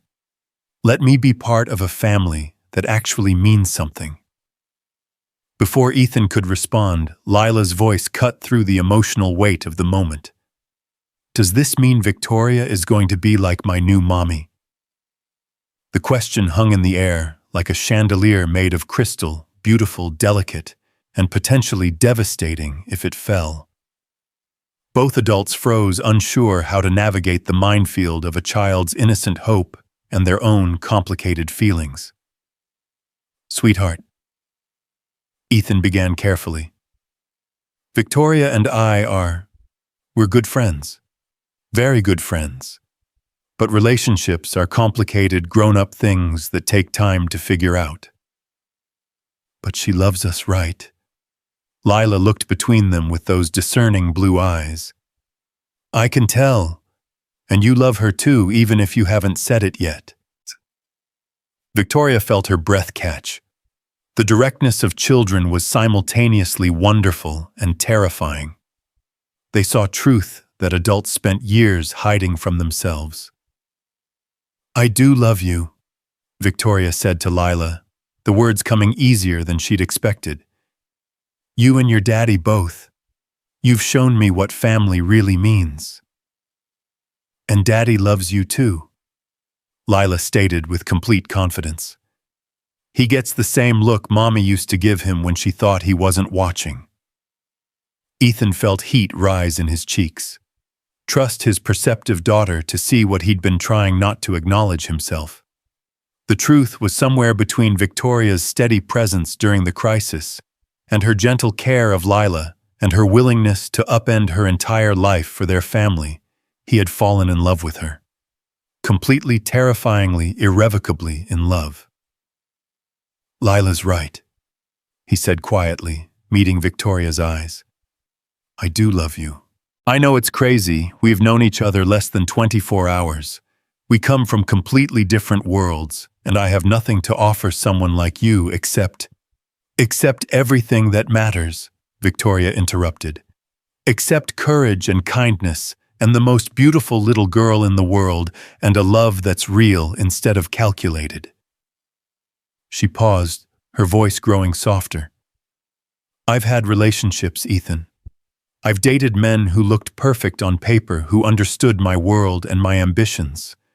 But I've never had someone look at me the way you did last night when you thought I wasn't watching. Like I was precious. Like I was home. You are, Ethan said simply. Both of those things. So does this mean we're a family now? Lila asked, her face bright with hope. I think it means we're becoming one, Victoria said carefully. If your daddy is okay with that, and if you're okay with sharing him with someone new. I've been sharing Daddy my whole life, Lila said pragmatically, with his airplanes and his work and his sad memories. I think sharing him with someone who makes him happy would be much better. The simple wisdom of it took both adults' breath away. Here was this little girl facing her own mortality, with grace and courage, worried more about her father's happiness than her own uncertain future.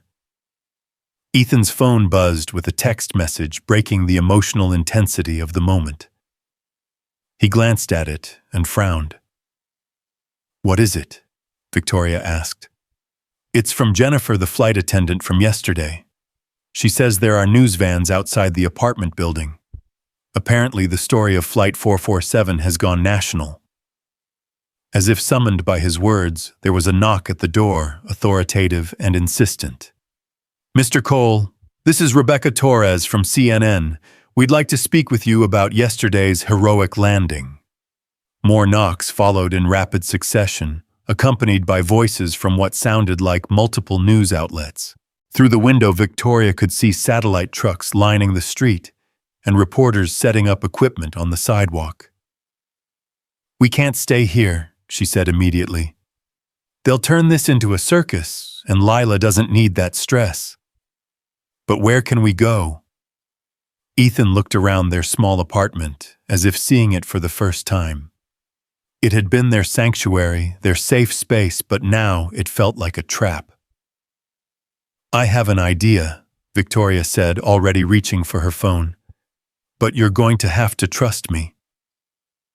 20 minutes later, a black SUV with tinted windows pulled up to the building's rear entrance. Victoria had somehow arranged for them to slip out undetected while the media remained focused on the front doors. The driver was professionally discreet, asking no questions as they loaded Lila's medical equipment and their hastily packed bags. Where are we going? Lila asked, pressing her face to the window as they drove through Charlotte's morning traffic. Somewhere safe and quiet where we can figure out our next steps, Victoria replied. She was making calls as they drove, her phone pressed to her ear as she spoke in rapid, authoritative tones to what sounded like lawyers, assistants, and hotel managers. The somewhere turned out to be the presidential suite at Charlotte's most exclusive hotel, accessed through a private elevator that bypassed the lobby entirely. The suite was larger than Ethan's entire apartment, with floor-to-ceiling windows offering panoramic views of the city skyline. This is like a palace, Lila breathed, exploring the space with wide eyes, while her oxygen concentrator hummed quietly behind her. It's just temporary, Victoria assured Ethan, who was standing in the middle of the opulent living room, looking overwhelmed. until we can figure out a more permanent solution. Victoria, I can't afford this. I can't afford any of this. Good thing you're not paying for it then. She moved to stand in front of him, her hands settling on his shoulders. Ethan, listen to me. I know this is a lot to process. The media attention, the sudden change in Lila's prognosis, everything that's happened between us. But we don't have to figure it all out today. We just have to take it one step at a time. It feels like I'm taking advantage of you. And it feels like you're giving me the first real purpose I've had in years. We're even. The hotel phone rang, and Victoria answered it with the confidence of someone accustomed to managing crisis situations. Yes, Dr. Warren, thank you for calling back. She listened intently, making notes on hotel stationery. Tomorrow afternoon would be perfect. Yes, we can be there. Thank you so much. She hung up and turned to Ethan with barely contained excitement. Dr. Warren can see Lila tomorrow at Johns Hopkins. She's arranged for a private medical transport to fly us up there tonight. Tonight? Ethan felt like events were moving too fast for him to process. She wants to start the evaluation process immediately. Apparently, time is important with this type of treatment. The sooner they begin, the better the outcomes. Lila looked up from the book she'd been flipping through. Are we really going to Baltimore, Daddy? It looks like we are, Princess. And Victoria's coming with us. Ethan looked at Victoria, still not quite believing this was real. If she wants to. I want to, Victoria said firmly. More than I've wanted anything in a very long time. The rest of the day passed in a blur of preparation and phone calls. Victoria's assistant, a remarkably efficient woman named Margaret, handled the logistics of travel, while Victoria dealt with the legal and financial aspects of her extended absence from the company. Ethan found himself in the surreal position of watching his life completely transform while sitting in a hotel suite that cost more per night than he earned in a month. Mr. Cole? Margaret appeared with a tablet and several documents. Ms. Hale asked me to have you sign these forms. They establish a medical trust fund for Lila's treatment with Ms. Hale as the primary contributor, but you as the sole decision-maker for all medical choices. Ethan stared at the papers. What exactly am I signing? Legal documents that ensure Lila's treatment is fully funded while preserving your parental rights and decision-making authority. Victoria explained, joining them at the suite's dining table. I wanted to make sure you never felt like accepting help meant giving up control over your daughter's care. This is too much, Ethan said, though he was already reading through the carefully crafted language. I don't know how I'll ever repay you. You already have, Victoria said softly. You've given me a family. You've shown me what love without conditions looks like. You've reminded me that some things are infinitely more valuable than money. As evening approached, they prepared for the flight to Baltimore. Lila was excited about flying again, apparently having inherited her father's love of aviation, despite yesterday's drama. She chattered about clouds and runways and whether the pilots would let her see the cockpit. Will you fly the plane again, Daddy? She asked as they waited for their transportation to the airport. No, sweetheart. This plane will have its own pilots, and they'll do a wonderful job. But you could if you needed to, right, if something happened. Ethan exchanged glances with Victoria. His daughter's faith in his abilities was both touching and terrifying. I could, he said simply, but I won't need to. Sometimes heroes only have to be heroic once. I don't think that's true, Lila said with the solemnity of someone much older. I think once you're a hero, you stay a hero. You just find different ways to save people. The private jet that Victoria had arranged was smaller than the commercial aircraft they'd been on yesterday, but infinitely more luxurious. Lila was enchanted by the leather seats that reclined into beds, the galley stocked with her favorite snacks, and the flight attendant, who seemed to exist solely to ensure their comfort. As they took off from Charlotte, Ethan found himself looking down at the city lights with mixed emotions. This place had been their home for 3 years, the place where they'd struggled and grieved and slowly rebuilt their lives after Sarah's death.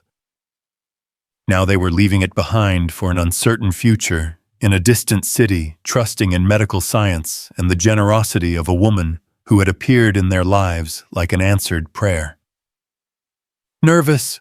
Victoria asked, settling into the seat beside him, while Lila explored the aircraft with supervised enthusiasm. "Terrified," he admitted. 24 hours ago, our biggest worry was paying for gas to get to Atlanta. Now we're flying to Baltimore in a private jet to start an experimental treatment that could save Lila's life, and I'm falling in love with a woman who's upending her entire existence for us. It feels too good to be real." "Maybe good things don't have to be earned through suffering," Victoria suggested. "Maybe sometimes the universe just decides to be kind." "I'm not used to kindness on this scale." "I'm not used to kindness at all," Victoria replied. "I'm used to transactions, negotiations, deals where everyone calculates their benefit.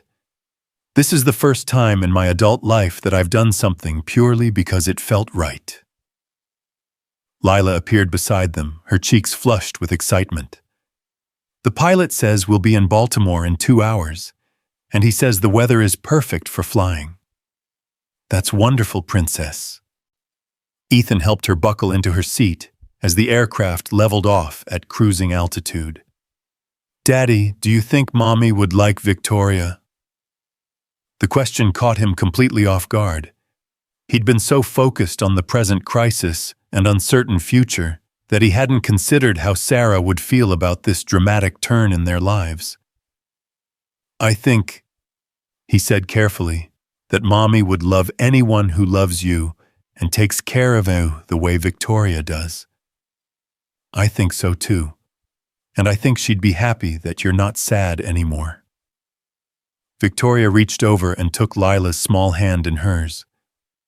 "Can I tell you something? I never got to meet your mommy, but I can see her in you, in your kindness and your courage and the way you love your daddy so completely. She must have been an amazing woman."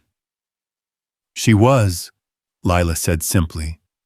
"She used to say that love doesn't end when people die, it just finds new ways to show itself. Maybe she sent you to take care of us." The words hung in the cabin air, profound in their simplicity. Victoria felt tears prick her eyes as she considered the possibility that she wasn't just randomly present for yesterday's crisis, but somehow meant to be part of this family's story. "Maybe she did," Victoria whispered. As they flew through the night toward Baltimore and an uncertain but hopeful future, the three of them settled into a comfortable quiet. Lila dozed against her father's shoulder, while Victoria worked quietly on her tablet, handling the final details of her extended absence from corporate life. Ethan watched the lights of small towns pass below them and marveled at how completely his life had changed in the span of a single day. The landing at Baltimore Washington International was smooth and uneventful, a stark contrast to their arrival in Greensboro less than 24 hours earlier. A car was waiting to take them to the hotel near Johns Hopkins, and within an hour, they were settling into another luxurious suite that would serve as their temporary home. "Tomorrow we meet Dr. Warren," Victoria said as they prepared for bed. "Tomorrow we start the real fight." "Are you scared, Daddy?" Lila asked as Ethan tucked her into the suite's second bedroom. "A little," he admitted. "But I'm also hopeful. More hopeful than I've been in a long time. Because of the new treatment. Because of the new treatment, and because of Victoria, and because I remember now that sometimes good things really do happen to people like us. I love you, Daddy. I love you too, Princess. More than all the stars in the sky." As he turned off the lights and closed Lila's door, Ethan found Victoria standing by the suite's windows looking out at the Baltimore skyline. She'd changed into jeans and a simple sweater, and without her business attire, she looked younger, more approachable. "Thank you," he said simply. "For what?" "For everything. For staying with Lila during the crisis, for believing in us, for turning your life upside down to help a little girl you barely know." "I know her," Victoria said firmly. "I know she's brave and kind and funny and smart. I know she loves her father more than anything in the world, and I know she deserves every chance at a full, healthy life. That's all I need to know." Ethan moved to stand beside her close enough to feel the warmth radiating from her skin. "And what about us? What about this thing that's happening between us?" Victoria turned to face him, her gray eyes serious in the reflected city lights. "I think it's the most real thing I've ever experienced. I think it's worth protecting and nurturing and fighting for. And I think your daughter is right. Love finds new ways to show itself sometimes in the most unexpected circumstances." "I love you," Ethan said quietly. "I know it's crazy and fast and complicated, but I love you completely." "I love you too," Victoria replied. "Both of you, more than I knew it was possible to love anything." They stood together at the window, two people from different worlds, who had found each other in the midst of crisis and discovered that sometimes the most unlikely combinations created the strongest bonds. Outside Baltimore slept peacefully unaware that in one hotel suite, a family was being born from hope and desperation, and the radical belief that love really could conquer all. Tomorrow would bring doctors and tests and difficult decisions about Lila's treatment. But tonight, for the first time in years, Ethan Cole went to sleep, believing that everything was going to work out exactly as it should. In the next room, his daughter slept peacefully, dreaming perhaps of a future that stretched bright and endless before her. And beside him, the woman who had appeared in their lives like a miracle, settled into sleep, with a smile on her face, finally understanding what it meant to be home. The hero's journey was far from over. But for tonight, they had won the most important battle, the battle for hope itself. The morning of Lila's first appointment at Johns Hopkins dawned crisp and clear, with autumn sunlight streaming through the hotel suite windows like liquid gold. Victoria had been awake since 5, quietly making coffee and handling the endless stream of calls from her company, while Ethan and Lila slept. She'd discovered that being part of a family meant learning to exist in the quiet spaces between crises, finding peace in simple rituals like ensuring there was fresh coffee ready when the people you loved opened their eyes. "You're up early," Ethan said softly, appearing in the kitchen area, wearing jeans and a Johns Hopkins sweatshirt that Victoria had somehow procured the night before. "Couldn't sleep. Too much anticipation." She handed him a steaming mug, their fingers brushing in the exchange. Even after everything they'd shared, these small touches still sent electricity racing through her veins. "How are you feeling about today?" "Terrified and hopeful in equal measure," he admitted, moving to stand beside her at the counter. "It's been so long since we've had real hope about Lila's condition. I'm afraid to believe it might actually work." "It's going to work," Victoria said with quiet conviction. "I can feel it." "How can you be so sure?" "Because some stories are meant to have happy endings. And after everything we've been through, after what you did on that plane, after Lila's incredible courage, we've earned our miracle." Before Ethan could respond, small feet padded across the marble floor, announcing Lila's arrival. She appeared in her favorite pajamas, dragging Mr. Peanuts, and looking more alert than she had in weeks. "Good morning, my brave girl," Ethan said, scooping her up for their traditional morning hug. "Today's a big day." "I know, Daddy. Today we meet the doctor who's going to help me get all better." Lila's confidence was absolute, untainted by adult fears and doubts. And then I can run and play and maybe even learn to fly airplanes like you." Victoria felt her heart clench at the casual way Lila talked about her future, as if recovery was simply a given rather than a desperate hope. This child's faith was both inspiring and heartbreaking. "Let's focus on getting you healthy first," Ethan said gently. "Then we can talk about flying lessons. Can Victoria learn to fly too, so we can all be pilots together?" The question caught Victoria off guard. In all her carefully planned life, she'd never considered the possibility of learning to fly. But looking at Lila's expectant face, she found herself nodding. "If the doctor makes you better, and if your daddy thinks I'm brave enough to learn, then yes. We can all be pilots together." The drive to Johns Hopkins was quiet, each of them lost in their own thoughts. Victoria held Lila's hand in the back seat, while Ethan navigated Baltimore's morning traffic with the focused intensity he'd once brought to military missions. The hospital complex was massive and imposing, but somehow welcoming a place where hope and science converged in the fight against impossible odds. Dr. Elizabeth Warren turned out to be a small woman in her 50s, with kind eyes and steady hands, that immediately put Lila at ease. Her office was decorated with pictures of former patients, children who had graduated from her care to live full, healthy lives. "So you're the young lady I've heard so much about," Dr. Warren said, kneeling to Lila's eye level. "And you must be Captain Cole, our hero pilot." "Just Ethan, please," he said, uncomfortable with the hero designation, even as his hand instinctively moved to Lila's shoulder. "And you're Ms. Hale," Dr. Warren continued, turning to Victoria. "Dr. Martinez mentioned that you've become quite important to this family."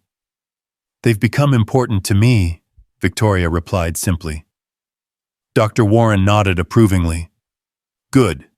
Family support is crucial to treatment success. Now, Lila, would you like to see some pictures of other children who've been through our program?" For the next hour, Dr. Warren explained the treatment protocol in terms that Lila could understand, showing her pictures and videos of children who had completed the program successfully. The clinical trial involved a combination of targeted therapy and immunotherapy designed to teach Lila's own immune system to fight the cancer cells more effectively.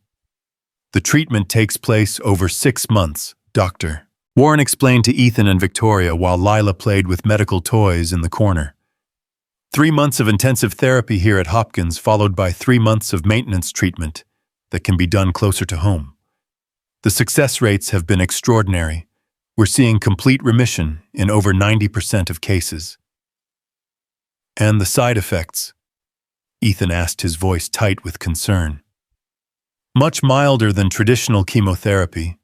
Fatigue, some nausea, temporary hair loss in about half our patients. But most children are able to maintain relatively normal activities throughout treatment." Victoria leaned forward, her business instincts engaged. "What makes this treatment so much more effective than existing protocols?" "We're essentially reprogramming the immune system to recognize and attack cancer cells more efficiently. It's personalized medicine at its finest. Each treatment is tailored to the specific genetic markers of the patient's cancer." Dr. Warren pulled up Lila's scans on her computer screen. "Based on her tumor genetics, I believe Lila would be an excellent candidate. We could start as early as next week." Ethan felt the world tilt slightly. After months of being told there were no good options, no guaranteed solutions, the suddenness of hope was almost overwhelming. "What do we need to do?" he asked. "First, we need to complete a full workup, blood tests, additional scans, cardiac function studies. If everything looks good, we can begin treatment immediately. I have to tell you, Mr. Cole, I'm very optimistic about Lila's prognosis." As they left the hospital 3 hours later, armed with appointment schedules and pre-treatment instructions, Lila was practically vibrating with excitement. "Did you hear that Daddy Dr. Warren thinks I'm going to get all better? And she said I can probably keep my hair?" "I heard, Princess." Ethan's voice was thick with emotion. he was struggling to contain. I heard every wonderful word. That evening, as they settled into their hotel suite routine, Victoria noticed that Ethan had grown unusually quiet. While Lila napped and she worked on her laptop, he stood by the windows, staring out at the city without really seeing it. "What's wrong?" she asked, closing her computer and moving to stand beside him. "Nothing's wrong. Everything's right. That's what scares me." "I don't understand." Ethan was quiet for a long moment, gathering his thoughts. "For 3 years, I've lived with the certainty that I was going to lose Lila, that despite everything I did, despite every sacrifice, despite all the love in the world, she was going to die. And I'd made peace with that in a way. I'd figured out how to love her completely while preparing to let her go." Victoria felt her heart break a little at the pain in his voice. "And now," he continued, "Dr. Warren is telling us there's a 90% chance Lila will live a completely normal life, that she'll grow up and go to college and maybe learn to fly airplanes and have children of her own. And I'm terrified to believe it because I don't know how to survive hoping that much and being wrong." Victoria took his hand, intertwining their fingers. "So don't hope alone. Let me hope with you. Let me carry some of that fear." "How do you do that? How do you share hope?" "The same way you shared your courage with 137 strangers on an airplane. You just do it one moment at a time until it becomes natural." Before Ethan could respond, Lila's voice drifted from the bedroom where she was supposedly napping. "Daddy, Victoria, can you come here, please?" They found her sitting up in bed, Mr. Peanuts clutched in her arms, looking unusually serious for someone who had just received the best medical news of her life. "What is it, sweetheart?" Ethan asked, settling on the edge of the bed, while Victoria took the chair nearby. "I want to talk about what happens after I get better." "Okay," Ethan said carefully. "What do you want to know? Are we going to stay in Baltimore or go back to Charlotte? And is Victoria going to live with us for real, or just visit sometimes?" The questions hung in the air like a challenge. They'd been so focused on the immediate crisis of Lila's treatment that they hadn't really discussed what their life would look like on the other side of recovery. "What would you like to happen?" Victoria asked gently. "I want us to be a real family, like forever. I want you to marry Daddy so I can call you Mom if I want to, and I want us to live somewhere with a big backyard where I can run around when I'm all better, and I want Daddy to fly airplanes again, because he's happy when he flies." The innocent directness of her wishes left both adults momentarily speechless. In her 7-year-old mind, the solutions to their complex adult problems were beautifully simple. "Those are wonderful wishes, Princess," Ethan said carefully. "But grown-up decisions take time to figure out." "Why?" It was such a reasonable question that neither adult had a good answer. Why did grown-up decisions have to be complicated when the heart knew exactly what it wanted? Victoria spoke first. "You know what, Lila? You're absolutely right. Some decisions shouldn't take time to figure out when they're obviously right." She turned to Ethan, her gray eyes serious and determined. "I love you. I love both of you more than I've ever loved anything. I want to marry you and adopt Lila and build a life together that makes all of us happy." Ethan stared at her, his heart hammering against his ribs. "Victoria, I know it's fast. I know we've only known each other a few days. But I also know that some connections transcend time and logic. I know that what we have is real and worth fighting for." She paused, vulnerability creeping into her voice. "The question is, do you want that too? More than anything," Ethan said without hesitation. "But I need you to understand what you'd be signing up for. Medical appointments and oxygen tanks and the constant fear that something could go wrong. A man who's still figuring out how to believe in happiness again. A life that's going to be messy and uncertain, and probably nothing like what you're used to. And I need you to understand what you'd be getting, Victoria replied. A woman who's spent 20 years building walls around her heart, who doesn't know how to cook anything that doesn't come from a five-star restaurant, who's going to have to learn how to be part of a family. A life that's going to require me to completely reinvent myself. So we're both going to be learning as we go, Ethan said, a smile beginning to tug at the corners of his mouth. Apparently so. Does this mean you're getting married? Lila asked with barely contained excitement. Ethan looked at Victoria, seeing his own hope and terror and absolute certainty reflected in her eyes. I think it means we're going to try to build something beautiful together. Can I be your flower girl? Sweetheart, you can be anything you want to be, Victoria said, her voice thick with emotion. The next few weeks passed in a blur of medical appointments, treatment, preparations, and the surreal process of blending two very different lives into something new. Victoria's assistant, Margaret, proved invaluable, handling everything from legal paperwork to finding them a furnished apartment near the hospital. The media attention gradually died down as other stories captured the public's imagination, leaving them free to focus on what really mattered. Lila's treatment began on a Tuesday morning in November, with Dr. Warren and her team administering the first round of targeted therapy, while Ethan and Victoria waited anxiously in the family room. The little girl handled everything with remarkable grace, chatting with nurses about their families and asking endless questions about how the medicine worked.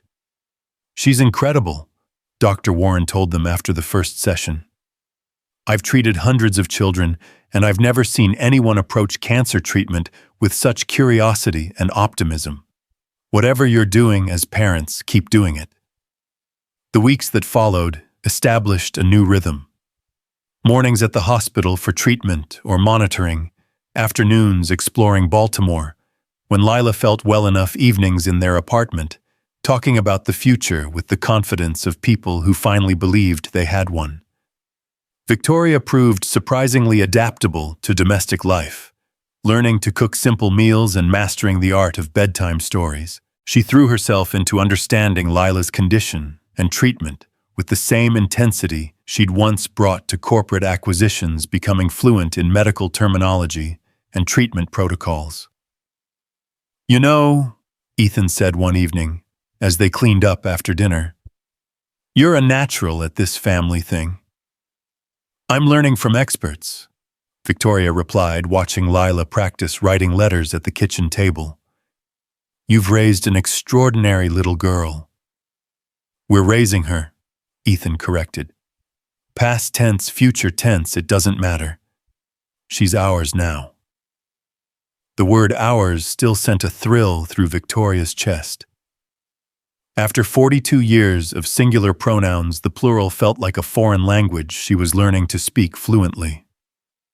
Christmas came early that year, with Dr. Warren delivering news that felt like the greatest gift imaginable. The latest scans show complete response to treatment, she announced during their December appointment. No evidence of active cancer cells. We'll continue the full protocol as planned, but Lila is officially in remission. The celebration that followed was quiet but profound dinner at their favorite Baltimore restaurant, where Lila ordered a chocolate sundae the size of her head and announced to everyone within earshot that she was all better now. That night, as they walked back to their apartment, through streets decorated with holiday lights, Victoria found herself thinking about miracles and second chances and the strange way the universe sometimes made everything right at exactly the moment when hope seemed impossible. Daddy, Lila said, as they tucked her into bed that night, when I'm all done with my medicine, can we have a wedding? Whose wedding? Ethan asked, though he was pretty sure he knew the answer. Yours and Victoria's, silly. You love each other, and you said people who love each other get married. Victoria and Ethan exchanged glances over Lila's head. They'd talked about marriage in abstract terms, but with treatment consuming their immediate focus, they hadn't made concrete plans. "What kind of wedding would you want us to have?" Victoria asked. "A small one with just our family, and maybe Dr. Warren and Jennifer from the airplane. And I want to wear a pretty dress and carry flowers. And I want Daddy to wear his fancy uniform. And I want you to wear something sparkly." "That sounds perfect," Victoria said softly. "And after the wedding, can we get a house with a big yard where I can run around and maybe get a dog?" "A dog?" Ethan raised an eyebrow. "This is the first I'm hearing about a dog." "Every family needs a dog, Daddy. It's like a rule." "Is it now?" "Ask Victoria. She's smart about rules." Victoria laughed, the sound echoing through the small apartment. "Well, I do happen to know that families with dogs are statistically happier than families without dogs." "See?" Lila said triumphantly. "Victoria knows about statistics." 3 months later, on a sunny afternoon in March, they held the wedding Lila had requested. The ceremony took place in the small chapel at Johns Hopkins, with Dr. Warren and her staff in attendance alongside Jennifer, who had flown in from Charlotte, and a small gathering of friends from Victoria's previous life, who had somehow become part of their extended family. Lila wore a pale pink dress that Victoria had helped her choose, carrying a bouquet of white roses, while struggling to contain her excitement. Ethan wore his dress uniform from his National Guard days, the same one he'd thought he'd never have reason to wear again. Victoria chose a simple but elegant ivory dress that sparkled subtly in the chapel's stained glass light. "Do you, Victoria Elizabeth Hale, take Ethan Michael Cole to be your husband in sickness and in health, for richer or poorer, for better or worse, as long as you both shall live?" "I do," Victoria said, her voice strong and clear. "Do you, Ethan Michael Cole, take Victoria Elizabeth Hale to be your wife in sickness and in health, for richer or poorer, for better or worse, as long as you both shall live?" "I do," Ethan replied, his eyes never leaving Victoria's face. "And do you, Lila Sarah Cole, promise to love and support your new parents as they love and support you?" Dr. Warren had suggested adding Lila to the ceremony, making it a formal adoption as well as a marriage. The little girl had been practicing her response for weeks. "I do," she said loudly, causing gentle laughter to ripple through the small congregation.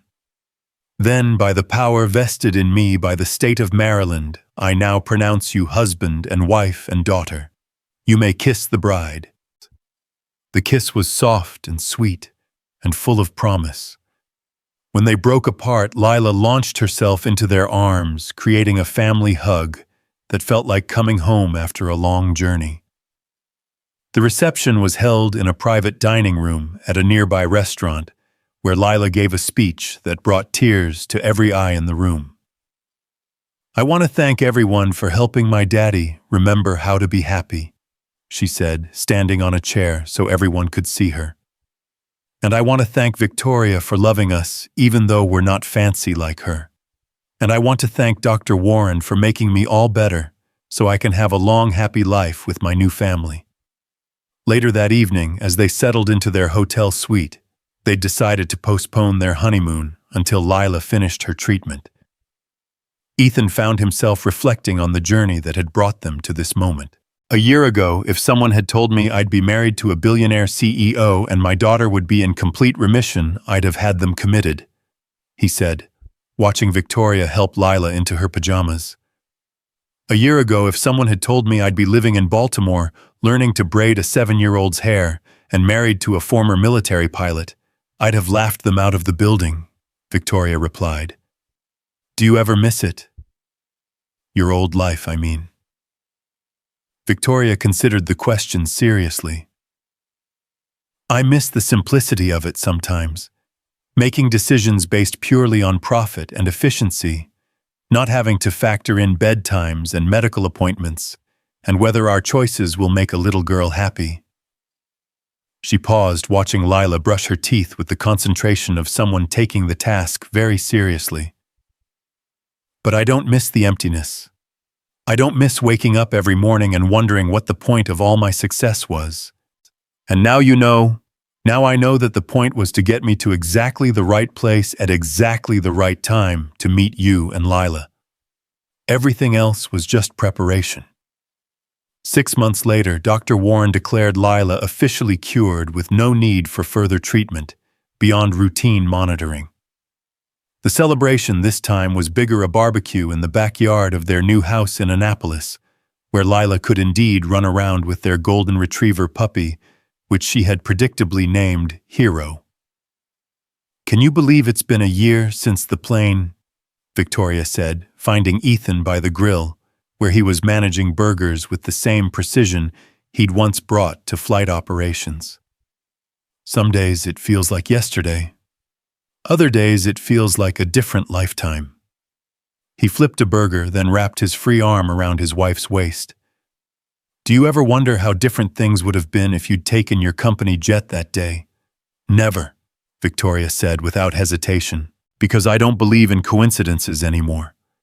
I believe in destiny, and I believe our destiny was always to find each other, even if it took a catastrophic engine failure to make it happen. Especially then. Sometimes the universe has to create dramatic circumstances to get stubborn people to pay attention to what's really important." Across the yard, Lila was teaching Hero to fetch her laughter bright and clear in the late afternoon sunshine. She looked completely healthy, completely normal, completely alive with possibility. "Daddy, Victoria, come play with us, sir," she called, waving them over. As they joined their daughter in the grass, Ethan marveled at the strange turns life could take. A year ago, he'd been a broken man in seat 17, watching his daughter slowly die while he struggled with the ghosts of his past. Today, he was a husband and father, a commercial pilot for a regional airline, and a man who'd learned that heroes weren't born from perfection, but from the willingness to act when action was needed. "I love you," he said to Victoria, as they watched Lila play. "I love you too," she replied. "Both of you, more than I ever imagined possible. And I love you both more than all the stars in the sky," Lila announced, having overheard their exchange with the supernatural hearing children possessed. As the sun set over their new home, painting the sky in shades of orange and pink that reminded Ethan of that terrifying and miraculous descent into Greensboro, he realized that some stories really did have perfect endings. Not because life became easy or pain disappeared, but because love proved stronger than fear, hope proved more powerful than despair, and sometimes, just sometimes, broken people found exactly what they needed to become whole again. The man who had lost his wings in the mountains of Afghanistan had found them again at 30,000 feet above North Carolina. The woman who had built an empire but lost herself in the process had discovered that the most valuable acquisitions couldn't be bought. And the little girl who had faced death with courage beyond her years had learned that miracles were real and families could be built from the most unlikely combinations of hearts. Flight 447 had landed safely in more ways than one, carrying its passengers not just to solid ground, but to the rest of their lives. And in a house in Annapolis, Maryland, where a golden retriever puppy played with a little girl who was no longer sick, where a former pilot had remembered how to believe in happy endings, and where a successful woman had learned that love was the only currency that really mattered. The best parts of the story were just beginning. The hero had found his way home at last, and home had turned out to be exactly where his heart belonged.